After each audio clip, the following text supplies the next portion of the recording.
You're listening to Zen and the Art of Endurance, your podcast for getting great at going long.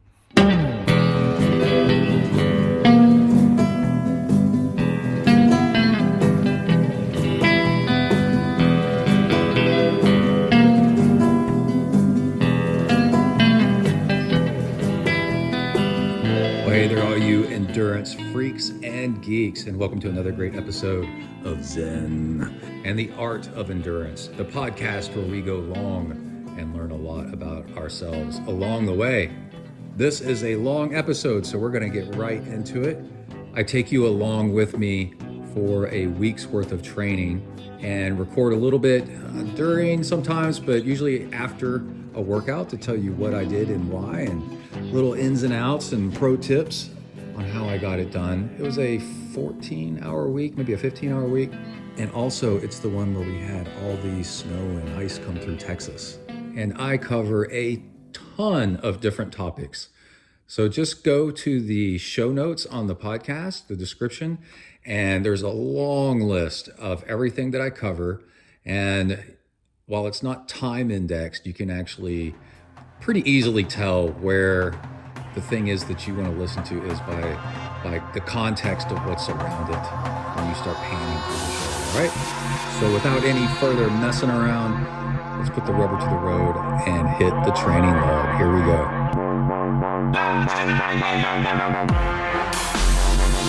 Hi everybody, my name's Brett. I'm a triathlete.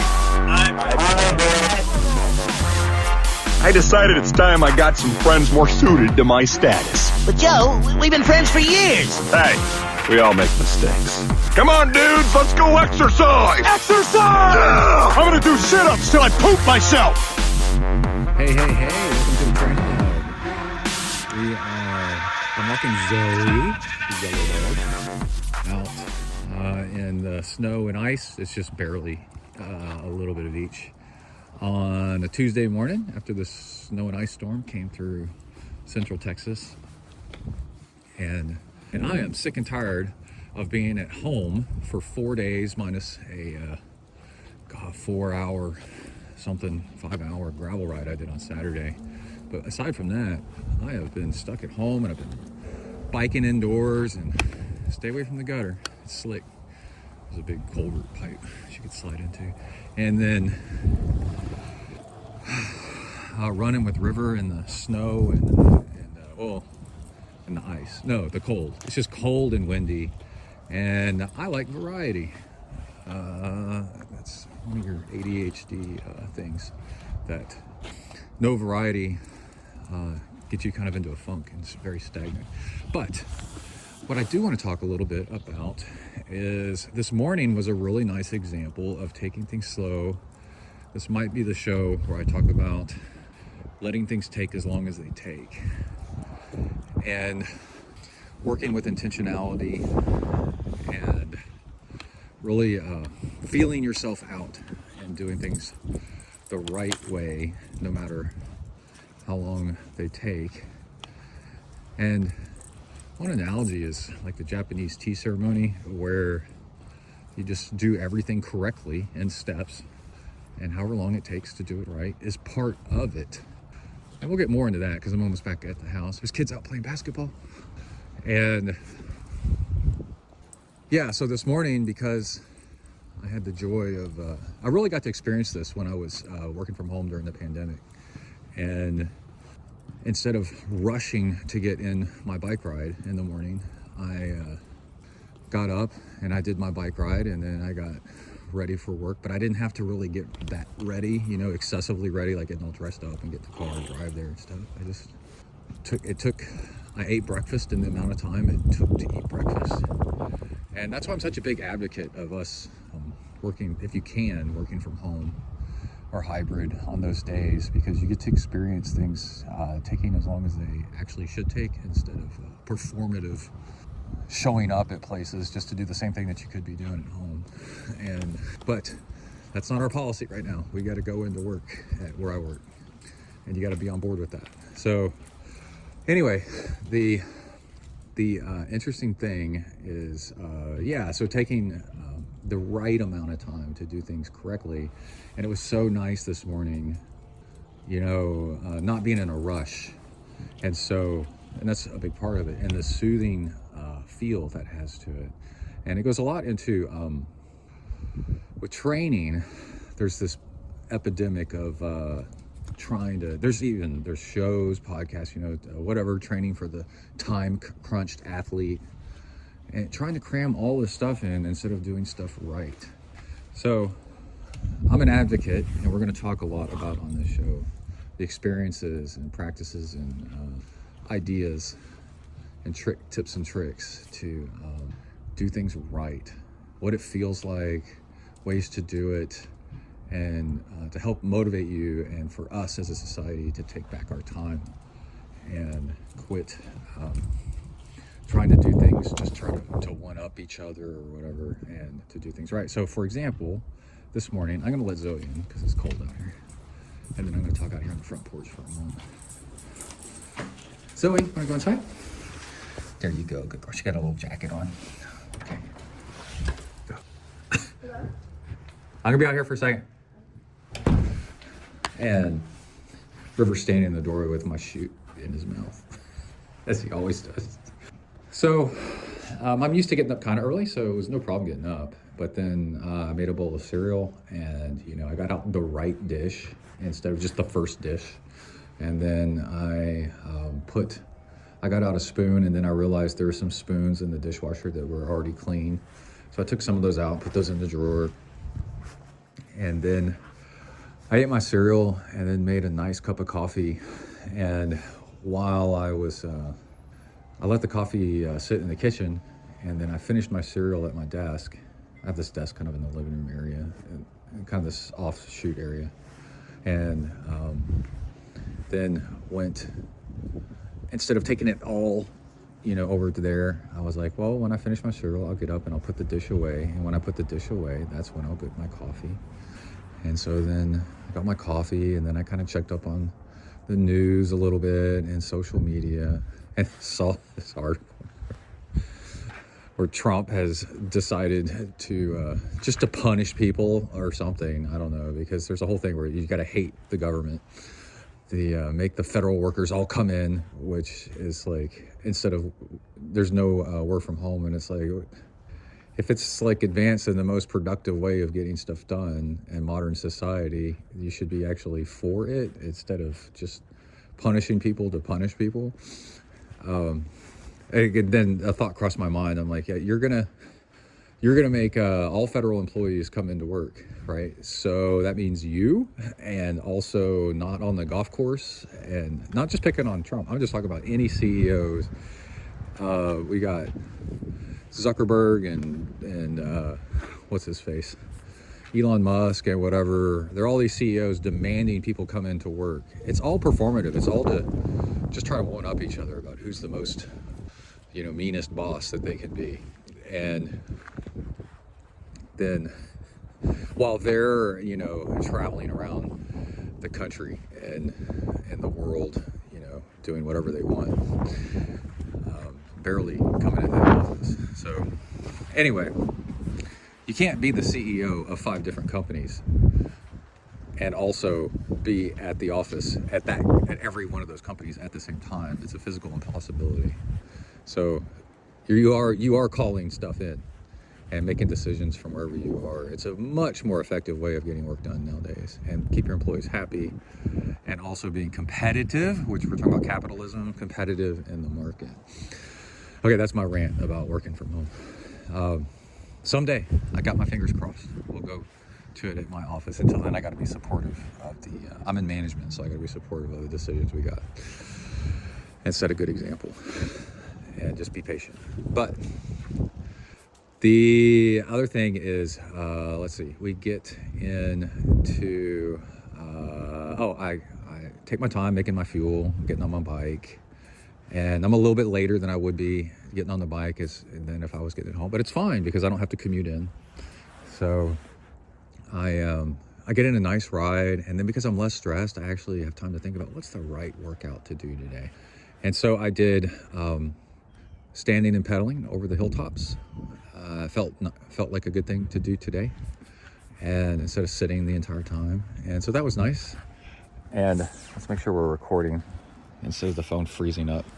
And then the next thing is got off the bike and logged into, I took a shower and made sure to take a good shower because I didn't get one in yesterday afternoon after working out.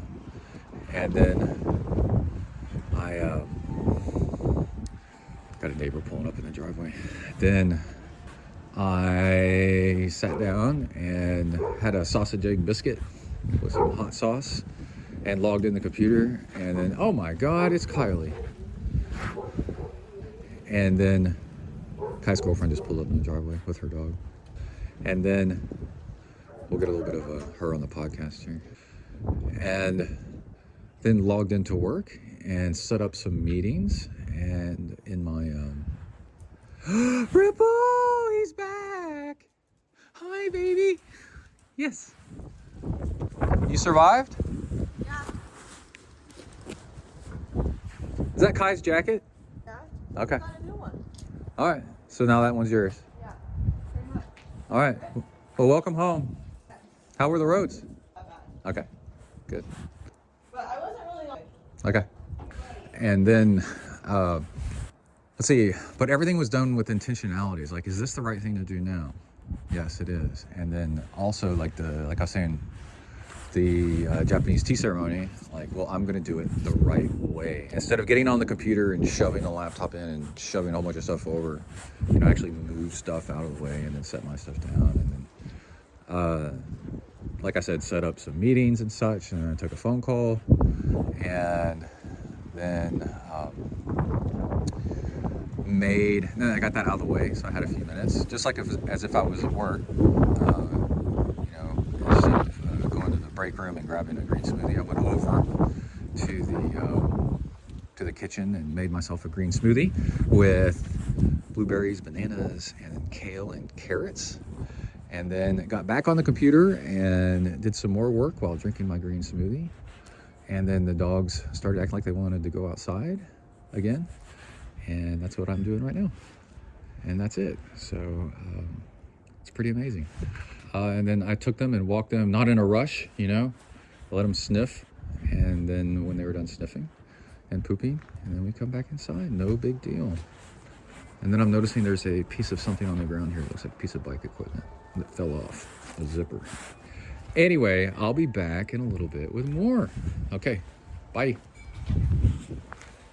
All right, we are on the road driving to the ERK, and it is 36 degrees out and sun off and on. So the streets are fine.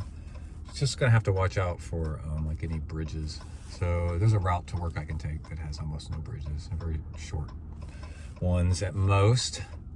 And also, I heard I'm 90 miles northwest of Houston, and the oh, my windshield wipers flicking snow. Oh, that's gonna be fun when the snow blows off the roof. It's just an inch though, it's not bad. Houston got 4 to 5, anywhere between 3 to 5 inches. I imagine someplace only got 3. Houston's big, so of snow, and we're chatting about it over the work channels. And I'm like, as a former Houston kid, that is awesome. You go your whole life growing up in Houston, never having seen snow, no chance of it whatsoever. And then I remember it snowed and we just flipped out. Everybody, I mean, like, it was just nuts, just chaos. The kids are so happy. So if you're not happy about bad weather, just imagine those kids in Houston getting that snow and how happy they are to see that. Maybe for the first time in their lives, and not much besides that. All right, back to life, back to reality. Let's see, back to taking how long things take and giving yourself space and time. I did this trick where I'm taking a bunch of stuff up to work because it's my first day of being at work for the week. And I did not pick a good way to get to work. I am gonna have to go over some bridges. I think it'll be fun. Oh, and my truck has a remote start on it. So when you got a bunch of different stuff, you notice that like a lot of times you forget things. And when you've got too many things. So, you know, it's the first day of work for the week. So I'm bringing up extra food. And also I'm going to run while I'm up there. And I'm like, so then I got to bring all this like extra workout clothes. And I'm like, it's really easy to forget something. And so taking time to pause and think, what have I forgotten? Just by like, might as well do it while you're at home instead of being 10 minutes down the road and then remembering, you know. And my truck has remote start, and it needed a remote start anyway. Well, it didn't have to, but it's nice. So that I can get the engine warmed up and the windows defrosted and stuff. Had to actually scrape snow off the oh, it's so powdery, it was so wonderful. Off the snow. I wipe.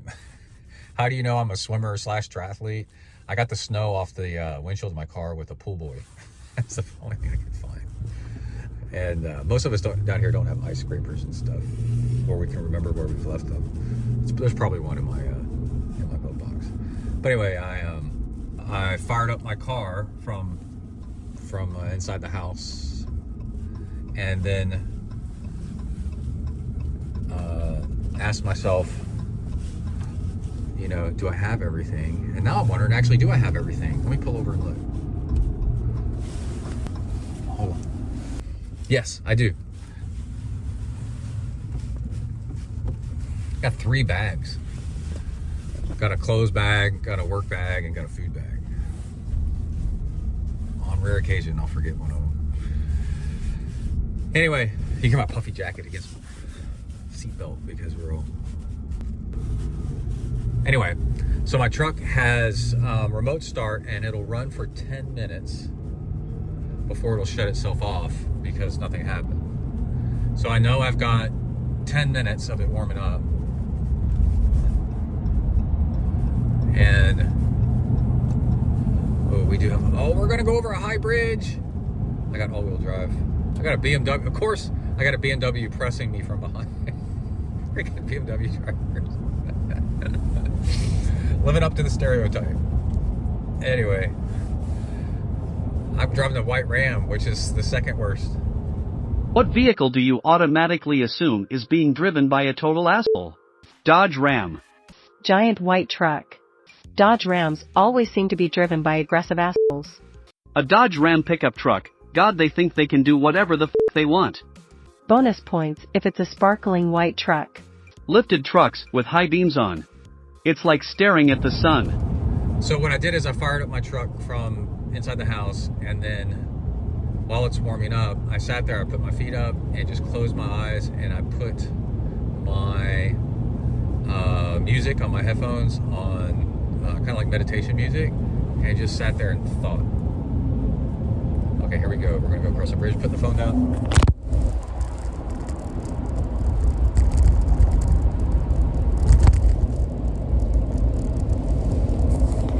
Okay, we're back. I'll just have both hands on the wheel until then. So then nothing came to mind. I visualized what I was doing. This is a really good tip to get you motivated to work out later in the day. Also, is to visualize yourself working out and what gear and stuff does it take, and then that'll in your mind you've already kind of solved the problem, and now you just need to follow through, and your mind likes to follow through. That's why it's really great to just get started on a task, and then the task will kind of finish itself. Yeah, so then when my mind was clear and I was like, okay, everything is ready to go, and I think that's it, then I got in my car and drove off, and here we are. Oh, I had kind of a funny thought. Getting old sucks, you know, for health reasons and all that, being out of touch of what's going on more and more just a tiny, like 2% every year, not keeping up with stuff. It's very gradual. But One nice thing though is you tend to get paid better as you move up, and wealth build up a little bit, and so you tend, I don't want to assume anything because we all have hard times and stuff, but be able to afford nicer stuff, and it is freaking, it sucks to get old, but it's really nice having a car with heated seats and a heated steering wheel and remote start. And I'm gonna turn off the all-wheel drive. The streets are dry. And then my dream growing up is I've always wanted, I'm such an outdoorsy person and could live in San Diego and in the mountains of Colorado. I mean, it's just, oh my gosh, I'm such an outdoorsy person that having four-wheel drive is like a dream come true, and being able to afford that is so awesome, because people will say you don't need four-wheel drive, and you don't most of the time. Depends on where you live, and where I live you don't really need it. But my personality, what's different and interesting or weird is that I love to explore, and I think that's why gravel biking has really rung true with me. I think I had some snow over the front sensor there. As I came to a stop, it slid down maybe. I like to explore, and I find myself continuously going down a dirt road and then having to turn around because I can't go any further, but I want to keep going to go check out where does this go, and I don't want to get stuck. So as soon as it gets wet or slippery, I'm always having to turn around and come back, and I'm just like, man, this sucks, you know. And when I got this pickup truck, I went all in and spent too much money, but I got pretty much as much on the last episode as I warned against getting a forever bike. This is not a forever truck. This is a 10-year truck. So trucks last 10 years if you buy a good one, and they're just built tougher, so they're probably going to last 10 years easily. And I got one with four-wheel drive, and I also spent more so that I got the level where it actually has all-wheel drive. And I absolutely love it that I have all-wheel drive on this thing, because it comes in handy on occasion, and it just makes me like so happy. So happy, and I feel like a kid. And I always wanted a Land Cruiser growing up, because I don't know, I just always did. From the 80s, I always wanted a Land Cruiser, and this is my I call it my, what do I call it, my Dodge Ram Cruiser. My Toyota Ram Cruiser or something like that, because it's a full-size pickup. It's built as tough as a Toyota Land Cruiser pretty much, because Land Cruisers are overbuilt compared to cars. And then that's what I noticed. My Ford F-150, like, I could not kill that thing. I beat the crap out of that, and I could not kill it because it's a truck. And so everything's overbuilt, just a little bit thicker steel everywhere, axles, everything's thicker, stronger. And then it's got a V8, which I've never had before. I've had V6s and a lot of inline fours and little diesels and stuff. And it's the all-wheel drive is such a signature feature of like a Land Cruiser. It's a different type of all-wheel drive. It's where if the back wheels start slipping, the front wheels will engage. Where I think a Toyota Land Cruiser, and my wife's she's got a Volkswagen Atlas with all-wheel drive. I think hers is front-wheel drive, and then the rear wheels engage if the front wheels start slipping.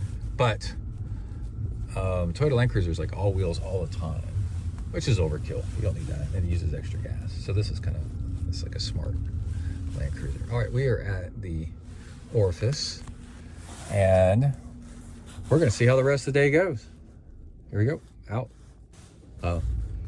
Got the overhead camera, bird's eye view. I'm taking the time to make sure I'm in between the lines. gonna be overkill here. I'm having fun with this though. All right, bye. Wanted to jump in here. Oh, by the way, beep. Wanted to jump in here to mention something real quick. Setting up buffers and going slow isn't just about protecting yourself from others taking up your time. It's also really important to remember that it is really important to protect yourself from yourself. As an endurance athlete, there's a mix of, especially if you're a triathlete, you are so type A and driven and goal-oriented and probably ADHD, maybe not, but probably not. But the goal-drivenness and maximizing your time and having 50, what do we call it, 50 pots in the fire or something like that, all at once is so classic. And endurance training takes up a lot of time. And if you're trying to do something amazing and you're listening for advice on podcasts and YouTube channels and such, you are really pushing yourself to the limit of what you can do as far as time goes. And it's really important to remember that you have more success. It's something I try to talk about on this show all the time. You will have more success. And I found myself having way more success by not trying quite as hard. It's the whole thing of where people are in the gray zone and then overtraining, and then they never break through to being a pro or an elite age grouper. And what I'm saying is, a lot of the time, the problem is you. You are trying to do too much. So beginning to say, I'm gonna take this important thing and it's gonna take how long it takes, forces you to actually choose, do you want to do this or not? And you'll end up doing fewer things in the day, but you'll end up doing them better. And you need to come to terms with the fact that you're not gonna get as many things done, but also the things you do get done are gonna mean a whole lot more. And you're gonna end up being a whole lot happier because of the reduction in stress.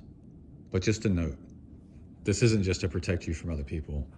A lot of your stress and overdoing things is self-inflicted, which is a good question to ask yourself sometimes. That thing that I'm trying to do, who came up with that thing? Was this my own idea to do that thing?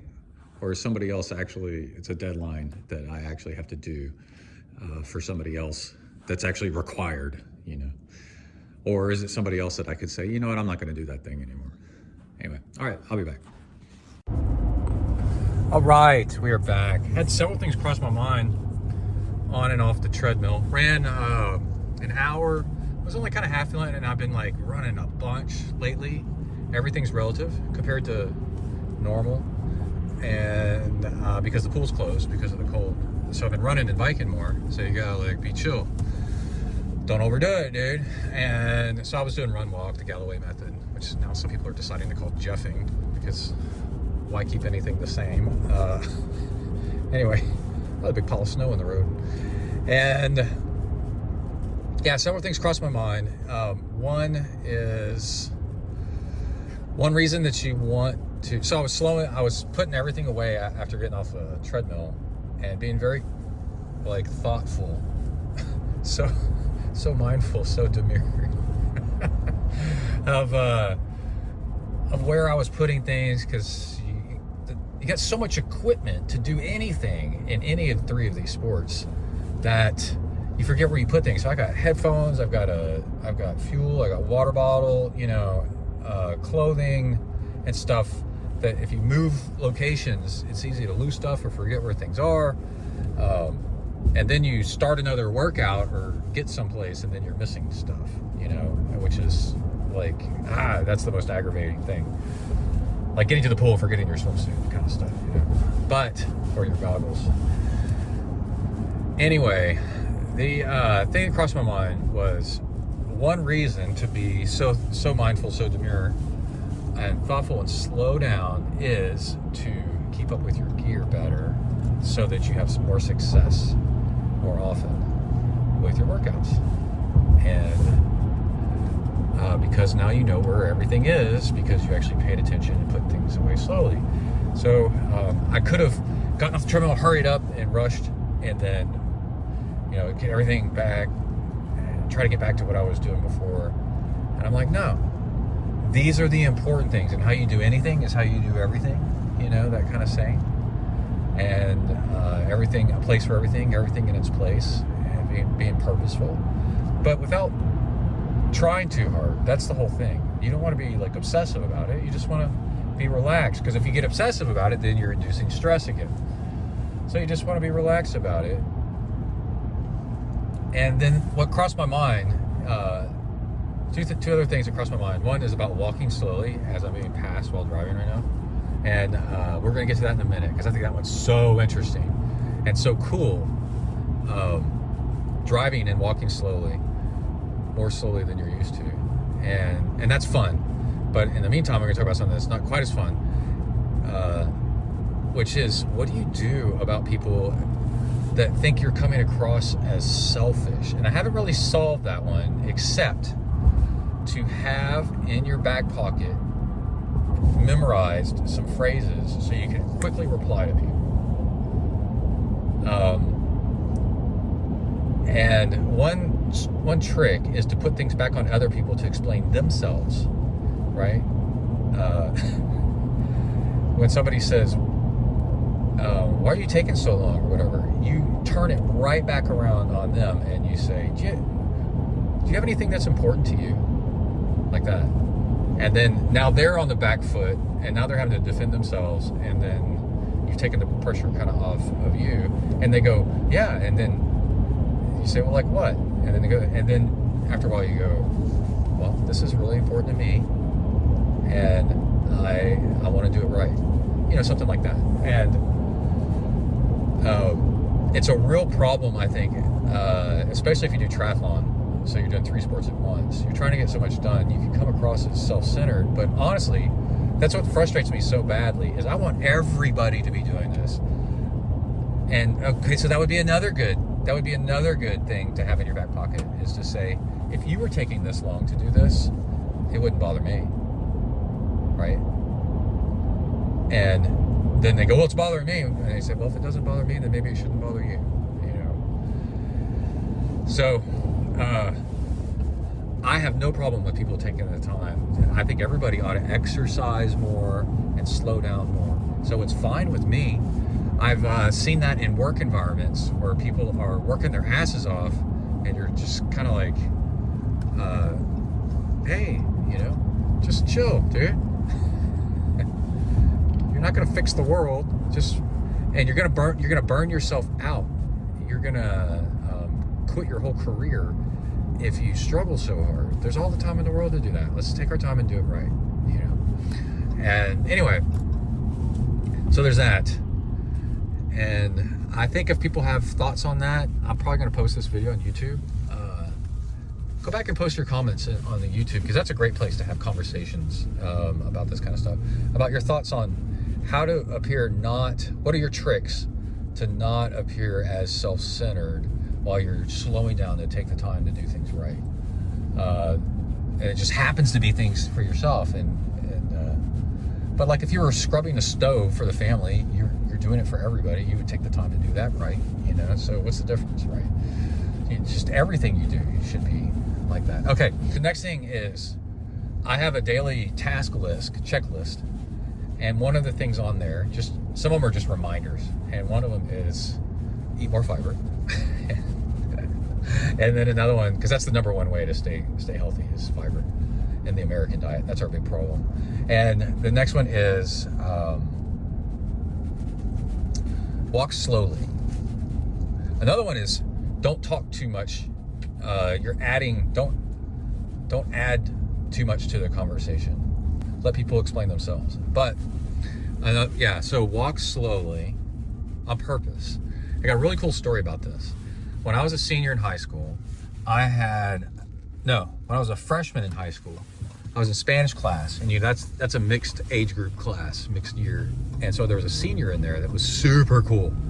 And I was a freshman in high school, and so I thought his girlfriend was the hottest girl in school, and he was this big football player and super cool, and he was really good looking, and just seemed to be like the coolest guy in the world. And I noticed something. He's a bigger guy, so he's a senior. Yeah, remember, I'm a freshman, so I'm very impressionable. And he walked, I noticed coming and going from that class, and then any other time I happened to see him in this hallway. I had a school of like 1,000 high schoolers, big 15-5A high school, the biggest you can get. He walked slower than everybody else, and I was like, what? That's so cool, like the way he walked really slowly. So I started doing it just to try to be cool like him, and I was really blown away by how it made me feel.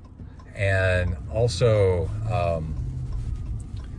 as I got bigger, I was tall, but I wasn't big yet. As I got bigger in life, and later on, you know, I went to military school, which is a very dangerous, tough environment where you got to be able to stand up for yourself. And then I was in the Corps at A&M, and I had to stand up to bullies on 2 very big occasions. I got in people's faces and said, if you're going to pick on somebody, why don't you pick on me? Because they were bullying somebody that was smaller than them. And I was 6'3" and 220 pounds and all muscle. And then later on, I was later on in college, I was a bouncer, and learned to just move slowly and be very intentional with how I walk. And I was a bouncer for a year in a big nightclub, and never got beat up, which is a claim to fame. Was in lots of fights, and then always handled myself very well. And then stuff after that too, you know, like street stuff also, and did boxing and all that. So very, very much aware of like how you carry yourself, and in public, people won't mess with you. And so anyway, I've been walking slowly for certain reasons a lot of my life when I think about it. But then I came across this idea, or maybe a podcast where I heard about it, where somebody said walk slowly. Probably a Zen thing, or like the Japanese culture, Chinese cultures, they walk slowly while you think. Oh, I did walking meditation at a Zen center, and I was like, whoa, this is even more useful for calming stress, and not to put on appearances to look cool, but actually to make yourself calm down and de-stress and slow things down purposefully, and it helps you think. Walking meditation is very, very interesting. I did that many times at a Zen center, and you basically put one foot in front of the other, and you don't move your next foot until you're done with the first foot. And then when your first foot's in place, then you put down the second foot, and you can look where you're putting your feet cautiously. You do it barefoot. You can do it. They had us go out to a parking lot and just walk very slowly and intentionally. And then you start noticing everything, like the ants, you know, moving along, and the bugs and the cracks in the pavement. And it just slows everything down, and it makes what you're doing way more important and slow. It makes you realize that there's no rush, dude. The whole world is going on at a certain pace, and you can't make it go faster than it's going. So you match its speed, and if you slow down even more, you can realize there's whole different speeds that you can engage in with the world. And it's really, really cool. I cannot recommend it enough as far as a thing to do. So I suggest go out and do a walking meditation instead of a sitting meditation, and just put one foot in front of the other and spend like 10 minutes not putting the other foot down not lifting one foot up until the other foot is all the way down and stopped. And maybe doing it barefoot. It's really, really cool. And slow down and watch your whole system just kind of slow down. And I'm going to talk a little bit more about that, because that's called a practice, right? And the reason it's a practice, because what you're doing is you're practicing for when real things happen, and somebody comes into at your office or up to your desk, and like, I got to do this report, and you slowly put your stuff down, and you go, well, what seems to be the problem? And then all of a sudden you can be this calming effect When I was a scoutmaster in Boy Scouts, boy, that was a big thing. I had kids running up to me like, oh my gosh, I got to do it. And you go, okay, here, have a seat. Let's talk about it, you know? Or, okay, what's the disaster? Everything's a crisis, you know, so you've got to decide how to react. Okay, I'm gonna get off the mic because I'm kind of just stitching stuff together there. And we'll be back after the next workout. Bing. Oh, man. I recorded a bunch of audio in procedure, in situ. Is that how you say it? And it didn't save, but it's all right because it was longer and we'll be able to summarize it here and get more done.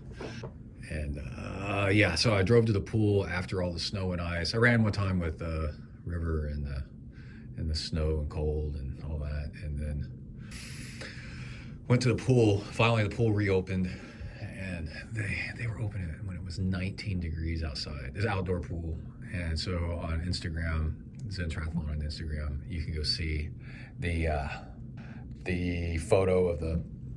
This is amazing, you know, for Texas, right? For Central Texas, it's kind of very unusual.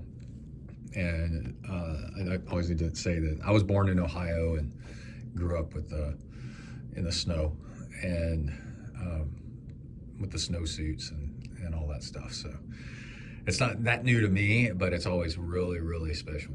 And I lived in San Diego, and we'd go snowboarding in the winter up at Big Bear on the east of LA, a bunch, and had snowboards and all that stuff. The interesting thing is that I didn't go that morning that it was 19 degrees. I went at midday and swam, and it was high wind. Although it was sunny outside, it was high wind, and it sucked getting in and out of the pool. But because it's a long walk from the locker room to the edge of the pool where you get in, and towards the end of the swim, I started getting cold. I cut the swim a little bit short because I was getting cold, and I've actually started getting hypothermia before while swimming in open ocean. And you just slowly start to slow down, and everything just kind of turns into molasses, and you just can't move anymore. And then you sink to the bottom, like in Titanic, and you slide off that door. There was totally room on that door, by the way. But anyway, I documented while I was leaving the pool that I was taking my time putting stuff in the right place. And then I had misplaced my swim shampoo. And later on, I went, when I was going out to my car from home, I put the swim shampoo in the right place at the right time. Even though I needed to get off to work, I still took the time to do things right. And then and also like, I think I probably spoke about, I've learned that health and fitness is the base of the pyramid that the rest of your life depends on. So if you can, there's times in life where you can't, you know, dire situations, you know, a homeless person doesn't have a gym membership, you know. So but if you can, you make sure that you're exercising, and then you make sure to prioritize that, and you start standing up for yourself over time and say, no, I'm not gonna take on this extra work, or I'm not gonna be performative and stay late to make it, because you're not getting paid for it in this one example, just to impress somebody, you know, move up the ladder or whatever. And no, I'm gonna go, in the long run, you'll be happier that you actually exercised and then lived to see your grandchildren, you know, instead of having a stroke or a heart attack. And the thing is, when I work out, I do it for an hour at a time, period, during the week. I don't do less than an hour. I'm an endurance athlete, and you got to do an hour, in my opinion. For me personally, not you, but for me personally, I like to do an hour, and that way, that's an endurance workout. And so I do an hour, period. And it takes as long as it takes. And then if I'm late showing up to someplace somewhere for somebody, and if it's a personal thing, then, you know, I wouldn't do that. But if let me just say that I'll just say that I'm sorry. But you'll be surprised how nobody says anything. And all these rules are society's rules that are implied, and it's for people. The rules are for people that want to run themselves into the ground. And I'm slowly, since I buckled back down during the pandemic, I was in a mix of the pool was closed, and also for several years this position opened up twice that I applied for. So I was being all performative and like cutting back on the podcast, cutting back on working out, so that I could be all, you know, promotable. And then it didn't work out, and I was like, you know what, I'm gonna buckle down and refocus on me and kick the show back up again, and let's get this thing rolling. And I did. And I've lost almost 20 pounds. Well, I've lost, at my worst, which was brief, but I've lost 20 pounds since then. And I'm continuing, and it's very gradual, that way it's sustainable, and getting my health and everything back. But it's taken me standing up for myself and saying, you know, this is how long it takes for me to do the right thing, and also eating healthy, you know, and making sure I get up and walk around more often, and taking the time to get the right food and bring healthier food to meetings and eating that instead of the donuts that people brought. You know, there's like endless examples of this stuff. But it's being defensive about your time. And with slow living, you learn, like I said, to be you start to learn that there's such a value to it, that it makes you feel so much better and more relaxed, and that will lead you to start getting defensive of your time a little bit. And then I talked about one thing that was funny was I was driving, and I had somebody I talked about the BMW thing at the beginning, but not picking up BMWs. My brother had a BMW. It's freaking awesome. And I was talking about driving. I was recording myself driving into work, and I mentioned how, no, I was driving home from work, and I mentioned how I'll pull over if somebody's tailing me and let them go. That was on the way into work. I was talking about that because I've paid all this money for this car. We've paid all these taxes for these roads. And if there's nobody behind me and nobody ahead of me on a quiet road, and say Emily's with me, she's like, why are you pulling over? And I'm like, there's a guy right on me. And she's like, well, then who cares? Just go. And I go, I don't like feeling somebody pressing up behind me, you know, and just let them go and let them get the speeding ticket down the road. And so I do that a lot. I'm protective of my rest and digest and relaxation kind of around me. And that reminds me, well, let me finish the road thing. On my way home, there's an intersection, 2-3 intersections in a row that are really aggressive, and you got to cross against traffic, and it's a highway but with stoplights. It's a strode, which is like the worst kind of street road with strip malls, all kinds of crap. It's ugly, and no trees, and just it's exposed and just ugly. And if I go one more exit down the freeway, it takes about an extra half a mile maybe.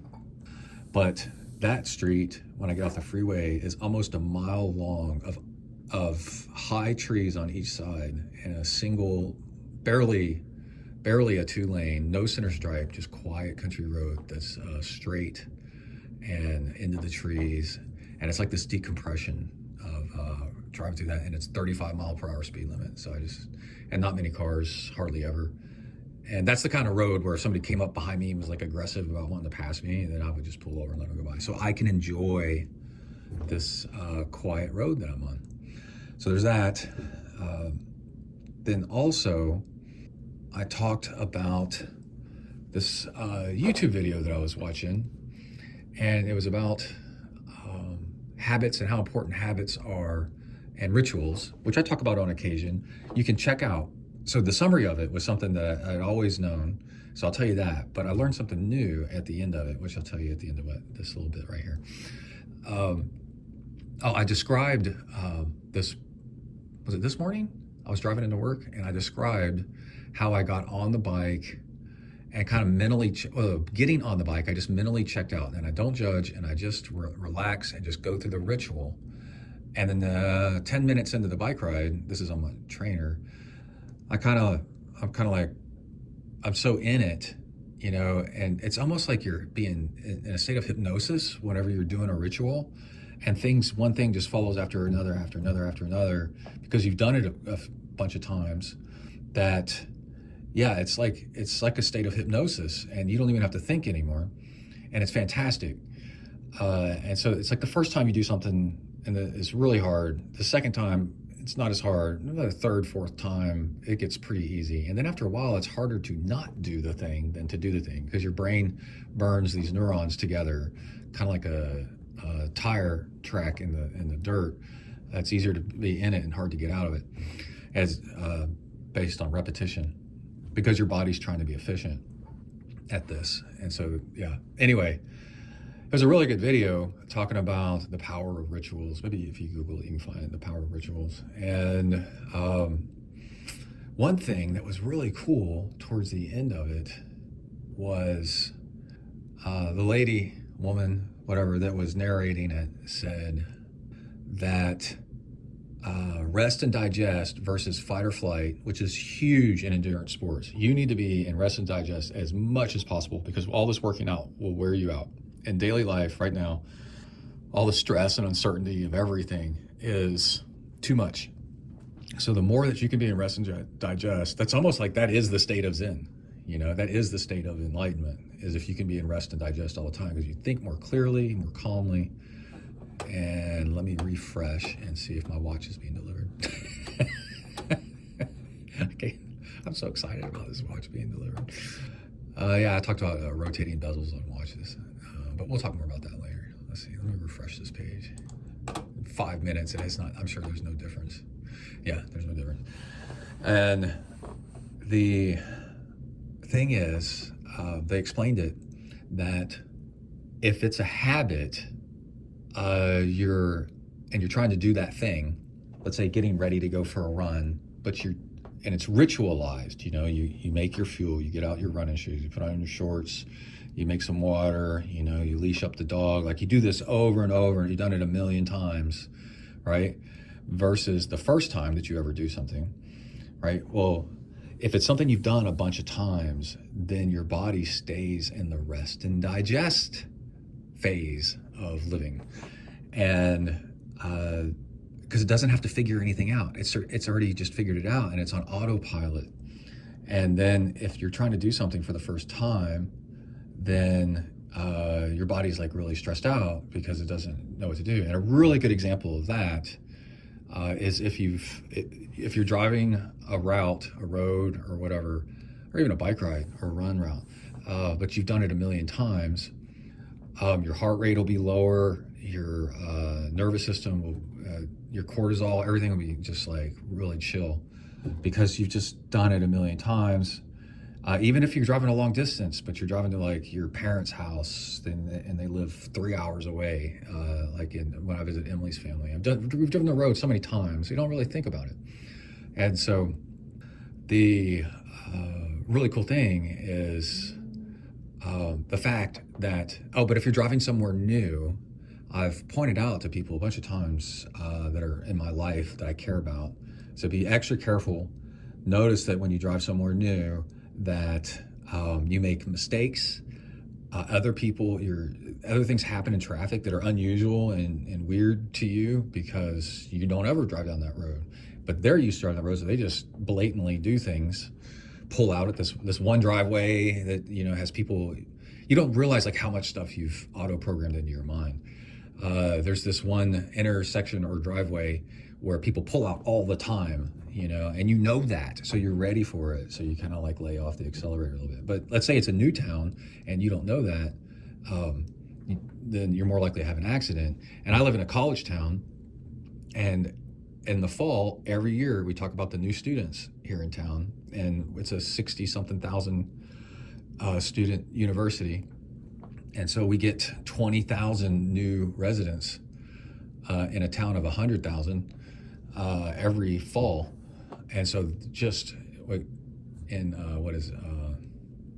September, we're like, oh, new students, man, it's accident after accident after accident after accident, because they don't know what they're doing, and it's like really stressful for everybody. Anyway, was there something else I was talking about? There's a little bit of I listened to some philosophy stuff, and Stoicism, is all like popular now and stuff. And then it dawned on me, I had a realization that I was like, dude, I was doing Stoicism before I knew what Stoicism was, and it was military school, and my dad, just in general, and my mom in general, raised by parents that grew up during the Great Depression. And you do things the hard way on purpose because it makes you tougher, take the stairs. The classic example is take the stairs instead of the elevator. I remember we used to bag our grass, and when I was mowing the yard as a kid, and then I would lift it and carry it around over my head on purpose instead of, down by my side, just because it was harder. I wanted to build muscle and stuff. And yeah, the whole Stoicism thing is that's a label that's that actually in society today, or when I was growing up, Generation X, this funny shit. Generation X, literally did drink from the garden hose, and my parents would lock the doors to make me stay outside. I couldn't come inside until I was done with the yard work or something like that. And we would just ride bikes around, and then get hurt really bad and have to, patch ourselves up. And so I think I need a t-shirt that says, I thought about it a lot. I've got one, or the slogan on my Twitter account or something that says free range human, but actually I think feral. We were the Generation X. The best way I've heard it described is we're the last generation of feral kids. And that means that we were just wild and loose all over the place and pretty much did everything for ourselves. And then the next generation after us, whatever that is, Gen Z, Gen Y, not millennials, but and the helicopter parenting and the digital everything just blew up. And it's no fault of their own. I'm not bagging on that. But we were like a hardcore group of kids. I tell people that I work with, because I'm one of the older people now at my office, and I tell them, what we did as kids, and they're just like, Jesus Christ, dude. I was like, yeah, you could get a letter from your parents to say that you could smoke at school. They're like, what? And I'm like, yeah, not in class, but you could smoke in this area outside the building if your parents said it was okay. Only the delinquent kids that had that at my age. But anyway, trying to think of another funny example. Oh, a great one. Oh my gosh. My mom would kick us out of the car and make us walk home if she got pissed off at us for my brother and I fighting in the car. And she always threatened it. Okay, so just in the news, just recently, there was a lady who got arrested or a ticket or something like that because her kid walked 1 mile from her house down the street to a grocery store or something like that. And it was in all the news because it's ridiculous. Like, that's so stupid, what's this overprotection thing? And then, and the kid was like a teenager, or maybe a 10-year-old, but still, it's like totally fine to walk. And she was like, he does it all the time. He's fine, And like, I biked to school in 4th grade, and kids were biking to school, and Kai biked to school, like 2nd grade, whatever, out of sight, like a mile. And I went like 2 miles, 3 miles or something as a little kid. And she would just tell my older brother, just keep an eye on him, make sure he gets there, whatever. But anyway, one time my brother and I were fighting in the back of the car, and she threatened once, and then he did it again, whatever it was. And we were in another town for soccer practice in the heat in the summer in Houston.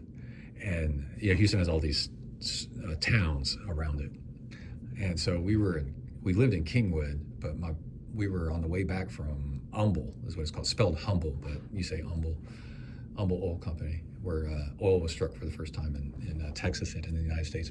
Anyway, she goes, "Get out." And he's like, "What?" And she said, "The best thing was the look on my face." I was like, "What?"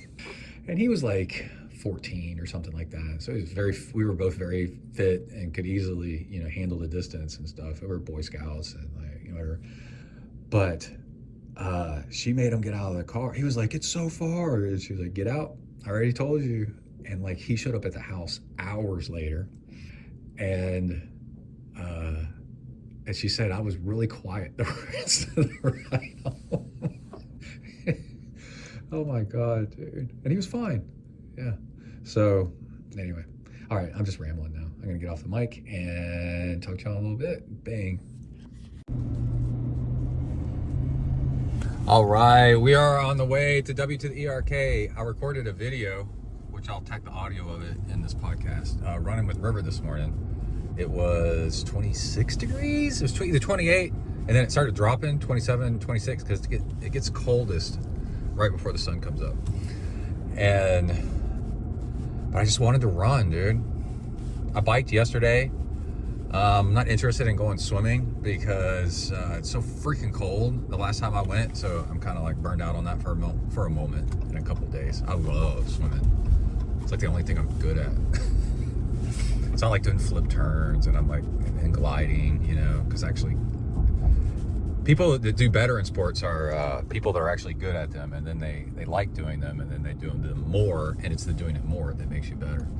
It's kind of this self-reinforcing thing they found out. Anyway, I was a couple things happened this morning. It was kind of funny. I was thinking about doing things that are hard and doing things that are easy, and on the continuing the message of protecting yourself from other people's bullshit and getting the things done. I was listening to something early this morning while I was trying to wake up, and the guy was saying, what was the word? Non-negotiable. That exercising in the morning, exercising 1 hour a day is a non-negotiable. And I thought that's a really good phrase, which I might have been recording earlier because that was yesterday talking about. It's just a non-negotiable. That's just what I do. It's like eating. You have to eat, and so you should consider exercise kind of the same thing. That was pretty nice. And the other one was, there was a bunch. So one thing that came to my mind is, I was taking medication a while back that made me sweat. A side effect was excessive sweating. And then so to counteract the excessive sweating, I was drinking a lot of fluids, and then you end up just peeing a lot. And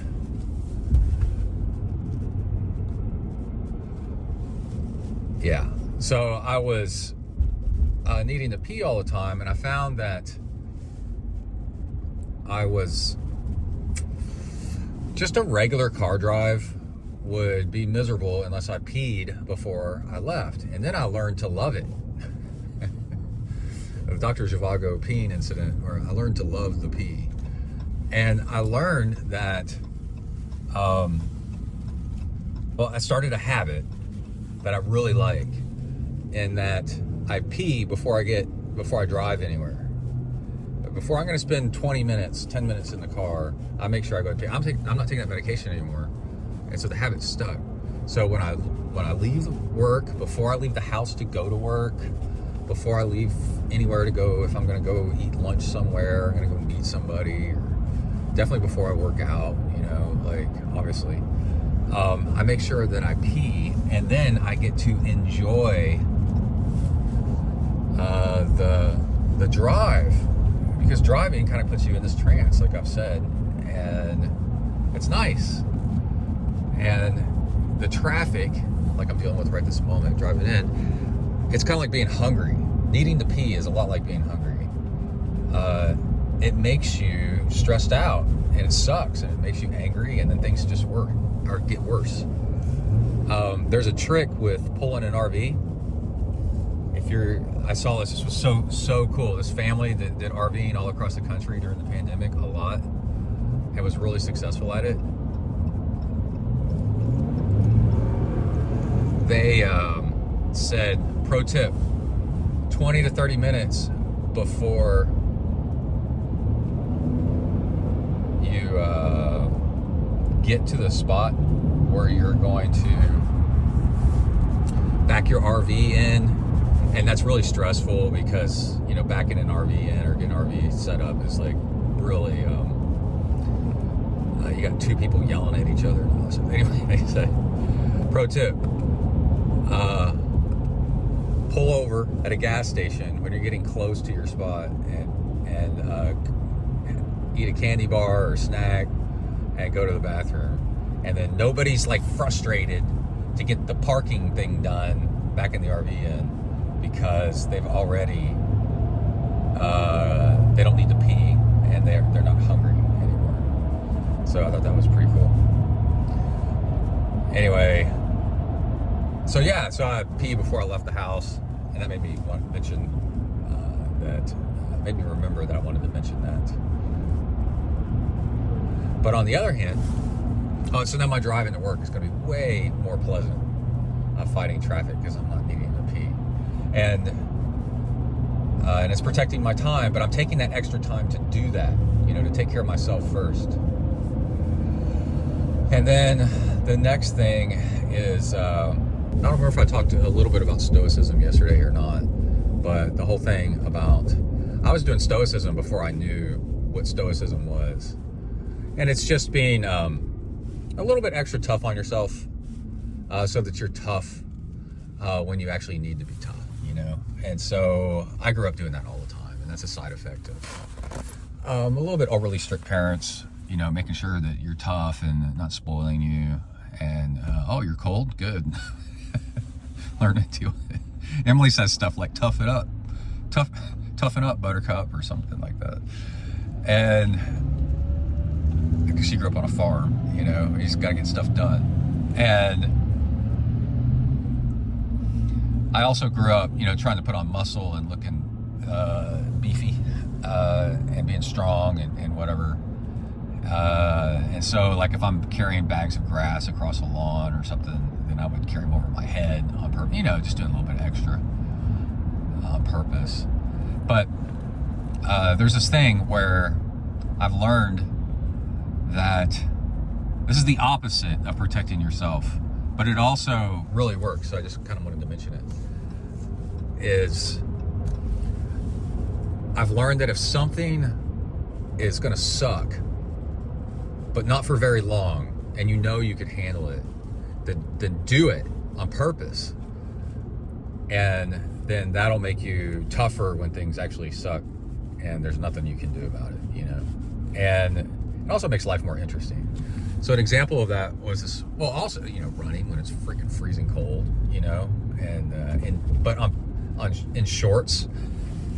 I see people, they're like, what the hell, dude, that guy's in shorts, you know. But I know that it'll be fine because I've done it before. But that's not really the good one. The good one was, I got back to the house after running an hour this morning. It's still 28 degrees probably. And I remembered that in the driveway, I left something in my car. I forgot what it was, but I needed to go out to my car to get it. It's at the very end of the driveway, right next to the street. And by then, I've gotten in the house and I'm stripping down because the house is warm, and I've been running in all these layers, right? So I've stripped down. So now I am down to flip-flops and jogging shorts and nothing else, right? and it feels great inside. And then I'm like, oh, I got to go all the way to the end of the driveway into my truck. It's 28 degrees outside, and I need to get something out of my truck. And I can't remember what it was. Maybe some headphones or something like that. And I was like, oh, well, I should put on a jacket because I'm not even wearing a shirt and I'm wearing shorts. I'm wearing flip-flops, man, you know? And then I thought, oh, this is gonna suck, but it's so brief, dude. It's like for 30 seconds maybe that I'll be fine. So this is good. Toughness training. I don't know what else to trademark it with.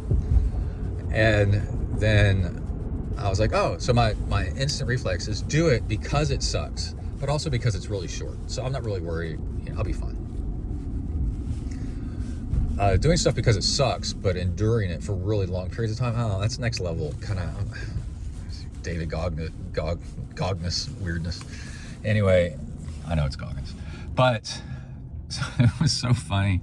I'm at the end of my driveway. I go to the wrong door. It's on the wrong side, so I got to go back around the other side of the truck. So now I'm really out there. And so I'm out there, flip-flops, shorts, no shirt, nothing, you know. I'm basically in my underwear because I'm wearing jogging shorts, which, you know, are like super thin. And they're obvious, you know, that it's jogging shorts. And I see a neighbor drive down the street, and they just drive by with this look on their face like, what the fuck is this guy doing, you know? And I was like, oh yeah, that's also kind of why I do it, is because the feeling of doing something like that other people won't do, you know, makes you, it's all internalized, you know, it's all just it's ego, but it kind of gets you motivated, you know, to do more things and just push yourself a little bit. And also, people can do way more than what they think they can. Society's just got really, really soft. And what a lot of people think is something you can't do, you know, is actually totally doable anyway. So there's that too. But yeah, I was like, yeah. And so then I come back inside and I'm fine, you know, and I saved time getting to work because I didn't put on an extra jacket just to do something that I didn't need to. But anyway, that's it. Just counter opposing instances of a mix of protecting yourself and then also abusing yourself. But it's all practice, you know. It's practice for when things actually really get tough. You're used to doing it, and then when something really is important and you need to protect yourself, you've had the practice of saying, no, I don't do that, sorry. And then when something's really tough and you need to kind of abuse yourself to get through it, you've had the practice of like, okay, I can do that. And that's it. All right, I'm at W to the ERK, and I'll be back soon. All right, ding ding, leaving the pool. That was really worth it. Oh my God, there's my old car. Well, it's a little bit different. A Volvo 240, is that a GL or a DL? GL had a sunroof. That's a Grand Lux. That's a DL, that's a Deluxe. Nice. This one's a little bit newer than mine, probably like an 84, 85. It's got the Frisbee wheels on it. Mine had mag wheels, a little bit more. Pretty cool. Anyway, the trunk on those is freaking massive. If y'all didn't know, ever see a Volvo 240, look at the trunk. Fit an entire Cannondale mountain bike, large, extra large, whatever, inside that thing. Okay, I wasn't sure if I wanted to swim or not. I kind of didn't want to swim, but I needed to swim because I need to stay on schedule. And I said, I know this trick. Just go to the pool, and when you get there, you'll probably feel like swimming. Because I didn't have anything else to do, really. It's my lunch break. So I was like, all right, so let's go to the pool. And, the other thing was I was cold, and I was cold last time. And I was like, you know, so that's like a real, like, psychological deterrent. Get a little PTSD from the last swim. And I know a trick for that too, is I drink a hot cup of coffee. And then I overdressed. I put on a jacket even though it was 70 something degrees inside. And then on the drive over, I kept the jacket on the entire way. And I said, I'll decide when I get to the parking lot. I got to the parking lot, and I still kind of was on the fence a little bit. It's like a 12, 15 minute drive. And so the pool wasn't quite open yet. I had a couple minutes, so I closed my eyes, leaned back, and then the next thing I know, I was getting in the pool. So there you go. That's how it works. Laying out the swimsuit so it dries. I've got a milk crate in the back of my truck, and I hang the swimsuit over that, and that makes it dry a little better, airs it out. And let's see. Oh, carabiner. Go. So, yeah, if it's going to be cold, overdress. Then the cold, it eliminates the whole cold part. It feels good to actually get cold because you're hot. And then caffeine has a delayed effect, so drink some caffeine, and drink hot caffeine. And that made me happy to do that. And then don't believe in everything your mind tells you. The way you feel now is not the way you're gonna feel 20 minutes from now necessarily. And boom, I was in the pool and I was swimming, and it ended up being a really good swim, and I was glad I went. And two other reasons I was glad I went is I did intervals last time, and starting off swimming, just a few laps in, I was felt that tiny bit of soreness, and it feels that there's something weird about it, where if you've psychologically connected a little bit of soreness with like building muscle, and like Simpri, then that kind of motivated me, kind of turned me on. I was like, oh yeah. And then the other one was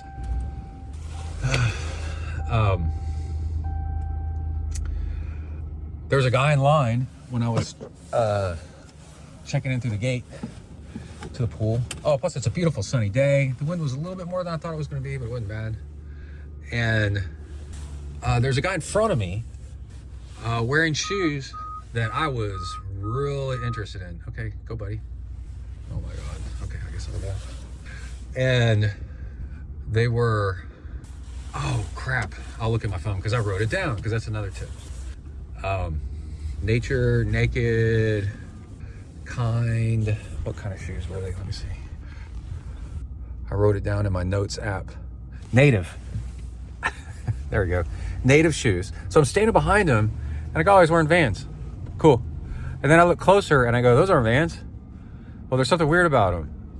They have little perforated holes all through them, like maybe 2 millimeters big, pretty small, perforated holes all over, like where the canvas would be on at least the front half of the Vans. So it kind of made them look like checkered Vans, you know? And I grew up with Vans. I grew up on Vans were rad in the 80s, skateboarding with them and stuff. I love them. And I had hibiscus print Vans in 5th grade. And amongst other ones, we all had cool Vans. And let me see if I can get to my recording, yeah. And then I was looking even closer, and they were worn out, you know, so they weren't like, I had to look closer to kind of make what I was looking at. And they were rubber like Crocs, but they weren't goofy, puffy looking like Crocs. They were the exact same dimensions as Vans. And I was like, wait. And so I tapped him on the shoulder and I said, hey man. He turned around, he's an older guy, older than me, he looked like he's about 60, 65. And he said, yeah. And I said, hey, are those rubberized Vans? Like, and he's like, yeah. And I go, dude, those are freaking cool. I go, do you, they even had the little tag on the heel of the other brand name, you know, that, whatever I said, Native. And instead of the Vans logo on the back, same rubberized tag. Complete knockoff. But I don't think they're a knockoff. I think they're original in a way. And I said, so are they rubber like all the way through, like flip-flops rubber, like Crocs kind of rubber, like all the way through? And he goes, yeah, there's no fabric in them. They're just rubber. And I go, Oh my gosh, man, that would be so cool, because I don't like leaving the pool and putting my wet feet. I'm so tall, it's kind of hard for me to reach my feet, and then you're in a wet locker room and you're trying to dry off your feet, and everywhere that you step while you're drying off your feet, your towel's dragging all over the ground on other people's dirt, and there's kids that come in and out there sometimes, so dirt and piss and who knows, athlete's foot and stuff like that, you know. So I just like keeping my flip-flops I like keeping those on, and minimize my contact with the bare ground, which makes it actually difficult to towel off my feet. But so what I do is I wear flip-flops whenever I leave this is what so then I said, I didn't tell them all that crap, and I said, yeah, I don't like to have my feet wet into my shoes, so I wear my flip-flops, and I put my when I leave the pool, and I kind of let my feet air dry, and by the time I get to work I'm still wearing flip-flops, but then I go in to put on my shoes, because it's hard to put on shoes while you're sitting in the driver's seat of a car. It's like nearly impossible, and I have to walk past my boss's office, and sometimes he looks at me, and I can tell he's like looking at me. There's definitely, we've had joking comments, but you know, behind every joke is something real. It's like, he's only said it a couple times out of the hundreds of times I've done it, but oh, flip-flops, huh, like that. And I told him, you know, why I do it, and I go to my office and I put on my and I come in through the employee entrance, you know, in the back and all that crap, but you know, I don't like making my boss, you know, annoyed. It's not good, you know, just in general. And it's little things, you know, and I don't want to be disrespectful. I'm a very respectful person. And I like following the rules. So you get freedom through following the rules, because then if you're a good person, then they give you more leniency when you screw up. And so anyway, I'm like, I could wear those, because I have two bosses, and the assistant boss is from California and is like a surfer, beachy guy like me, and he wears kind of meshy shoes sometimes, and no socks, and you can kind of see his feet a little, barely, like the skin tone barely through it, and it was weird at first because it's Texas, everybody's all super conservative here, but no one thinks about anything after a while, and everybody's got their own problems. But men have to wear closed shoes at my work, and although there was this one gay guy that was wearing open shoe sandals, you know, kind of like flip-flops with a heel strap one time, and he was like a star employee, and I saw him at the break room years ago, and I was like, are you wearing sandals, like flip-flops? And he goes, yeah. And I go, has anybody said anything? Because I'm thinking immediately, I want to do this. And he goes, well, I pointed out that Sally was wearing them, whoever it was, and they just said, oh, okay, like that. And I was like, yeah, they didn't want to get into sexual discrimination, gender discrimination crap with somebody that's A, a star employee, and B, kind of a protected group a little bit, you know. And so it's like, anyway, but I still can't bring myself to do it. But I'm like, I could do this. Oh, there's an accident up ahead. I could wear those, because I'm standing out there in broad daylight. I could, if I looked hard, I could barely see his, a pretty major accident. Traffic's backed up pretty far. And then plus they're vans, so they come up higher than flip-flops do, higher than Crocs do a little bit. And they just look like normal shoes, so I could wear those, because this is the thing also. Well, I'm going on way a lot about this, but I'm like, I'm pretty on board with this already. You can tell. This is a problem I've been looking to solve for a long time. I could wear them without socks, right? And let my feet dry. And then wear them I've always dreamed of just going sockless, right? But the problem is, if you wear normal shoes and you go sockless, guess what happens? Your shoes start to stink. And here, I'm changing lane. Oh, there's a concrete truck up ahead.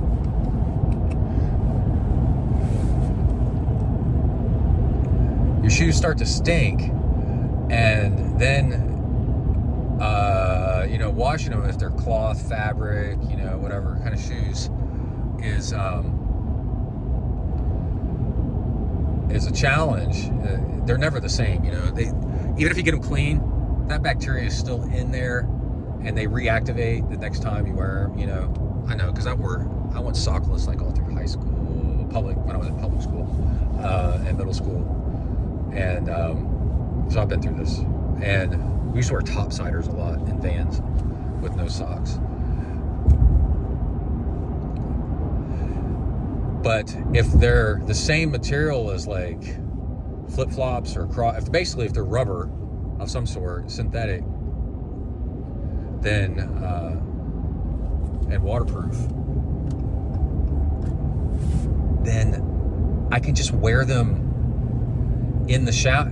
This is what keeps my flip-flops clean. I wear flip-flops all the time, and they never smell bad, and my feet never smell bad, even though I wear these things all the time. It's because I also, whenever I swim, I shower in them. And so here's a pro tip for you. When you shower, and you got your flip-flops on, wear them and let the soap run down into your feet, or the soles of your feet, the shoes, and let that ride, let that cook.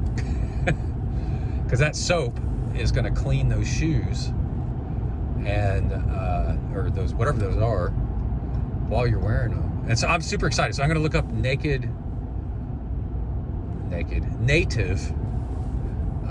shoes when I get a chance to get back to get to a computer and see how much those things cost, and see if they come in a size 13, which is always a problem. And then we'll see what happens. All right, bye, Bing. All right, I'm back. Just real quick, I want to record this and then get back to what I was listening to, because I was really enjoying it. On recording things. Well, wait, real quick. The whole thing was like, get to the pool, judge. Yeah, I think I already kind of explained that. Really good example of, I had a really good workout. By the end of the workout, I was doing intervals. And you just don't know how you're going to feel, so don't prejudge and just go, and a whole habit and all that other stuff. Okay, the reason I was able to look up what brand, I got it now, it's Native, is because I wrote it down, because I was swimming and I was like, I should write the name of that brand down, because I'm going to, I need to look it up later. But I'm swimming, right? So how do you freaking deal with that, But it was like a shower thought. I was like, and it hit me. And it's just one of the most disappointing moments, when you can't write stuff down. So for swimming, currently what I do is I have my phone at the end of the pool, where we set up chairs, some of us, to get stuff up off the ground. And so like patio deck chairs, and then I have a little swim bag I put on top of that, and I put a towel in my phone, and then if I happen to have a jacket, like a parka kind of thing. Anyway, and then all the other stuff I'll lay flat on the deck. I don't care if it gets wet. And then, but iPhones now can get wet a little bit reasonably. I mean, they're supposed to be able to go completely underwater. And so I wrote into the phone at the end of that set, I wrote into my phone, check out Native shoes, right? And that's how I was able to look it up a minute ago when I couldn't remember what it was. But now I've got it on my to-do list, right? Which is the best kind of to-do list I talk about all the time. Last podcast, I talked about, the 10-minute habit, or 2 podcasts ago, is when you're not thinking about things, the things that pop up are the things that are bothering you. And if you take care of those, you reach a higher level of happiness, because nothing's bothering you anymore. Just imagine that. That's actually your to-do list, is what bothers you when you're not doing anything. And what's your brain yelling at you about in the background? And then it crossed my mind. I went back to swimming again. And I was like, oh man, you know, something cool is for watches during races, for recording for the podcast, the latest Garmin Phoenix, so Phoenix 8, not only does it have a flashlight on it, but it's got voice memos, so you can record a voice memo. The 7 might have it too, but I'm just saying. And so does the T-Rex. It's a Amazfit is a brand, and it's got voice memos on it. They're both only half-baked, where you can't get the voice memos off of them easily. I forgot, but they both have different ways, but it's like a pain in the ass. And you would think that Garmin would have a thing on the Garmin app where you can forward the memos from your device. Once you sync your device, you could forward it, you know, just like you can a photo or like of your phone, like to a friend or something. And then that's when it's going to be completely done. Same kind of thing, I think, with the Amazfit watch. And the audio quality of the recordings isn't fantastic, but so you're swimming and then you can just like press a button. I would hotkey my button for this kind of stuff and say, so instead of having to type things while your hands are all wet, you could be like, check this out, you know. Oh, and then if it had like a voice transcript, like voicemail does on the iPhone. So that'll come, you know, in like a generation or two of these watches. But it's close. So I was thinking like, man, for a bike race, dude, I'm doing the gravel race, and let's say Gravel Locos last year when I was in a ditch laying there like trying to stop having tunnel vision, because that race was hard, man. And I was like, dude, I could have just like, instead of pulling out my phone and swiping and and then finding the voice memo app and all this other crap, I could have just pressed a button on my watch and been like, okay, this is what's going on right now. Or like I'm in the heat of it'd have to be where I'm able to ride with one hand. But running, oh man, dude, the opportunities for podcasting, to be able to do a quick recording while the SHIT is going down, is something I'm really looking forward to. Oh, that's going to be so cool. So I'm definitely looking forward to that. Think about that, guys. Anyway, but I need to get one of those watches. So Garmin or Amazfit, if you're out there, you're listening, you want to help out, then let me know. That would be really, really cool, because I'm not in a financial place to get one myself at the moment. All my stuff goes to Kai. All the stuff I would be buying for myself, before Kai got to racing age, man, I had the coolest gear, but now he's got all the coolest gear. I can only afford to, it's so expensive, cycling especially, pretty much cycling entirely, the cycling part of all this is so expensive that you can only afford to really deck out one person with the top end stuff. And then, so it's unfortunate. So yeah, he got the 840 bike computer before I did, and then eventually I got around to getting me one, for example.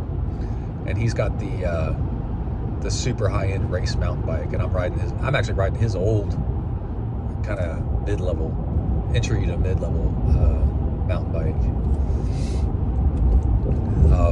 Because you can buy speed, and I don't need speed. I'm happy. I'm content with going long, and he's going shorter and faster. Anyway, blah blah blah. That's it. Be back.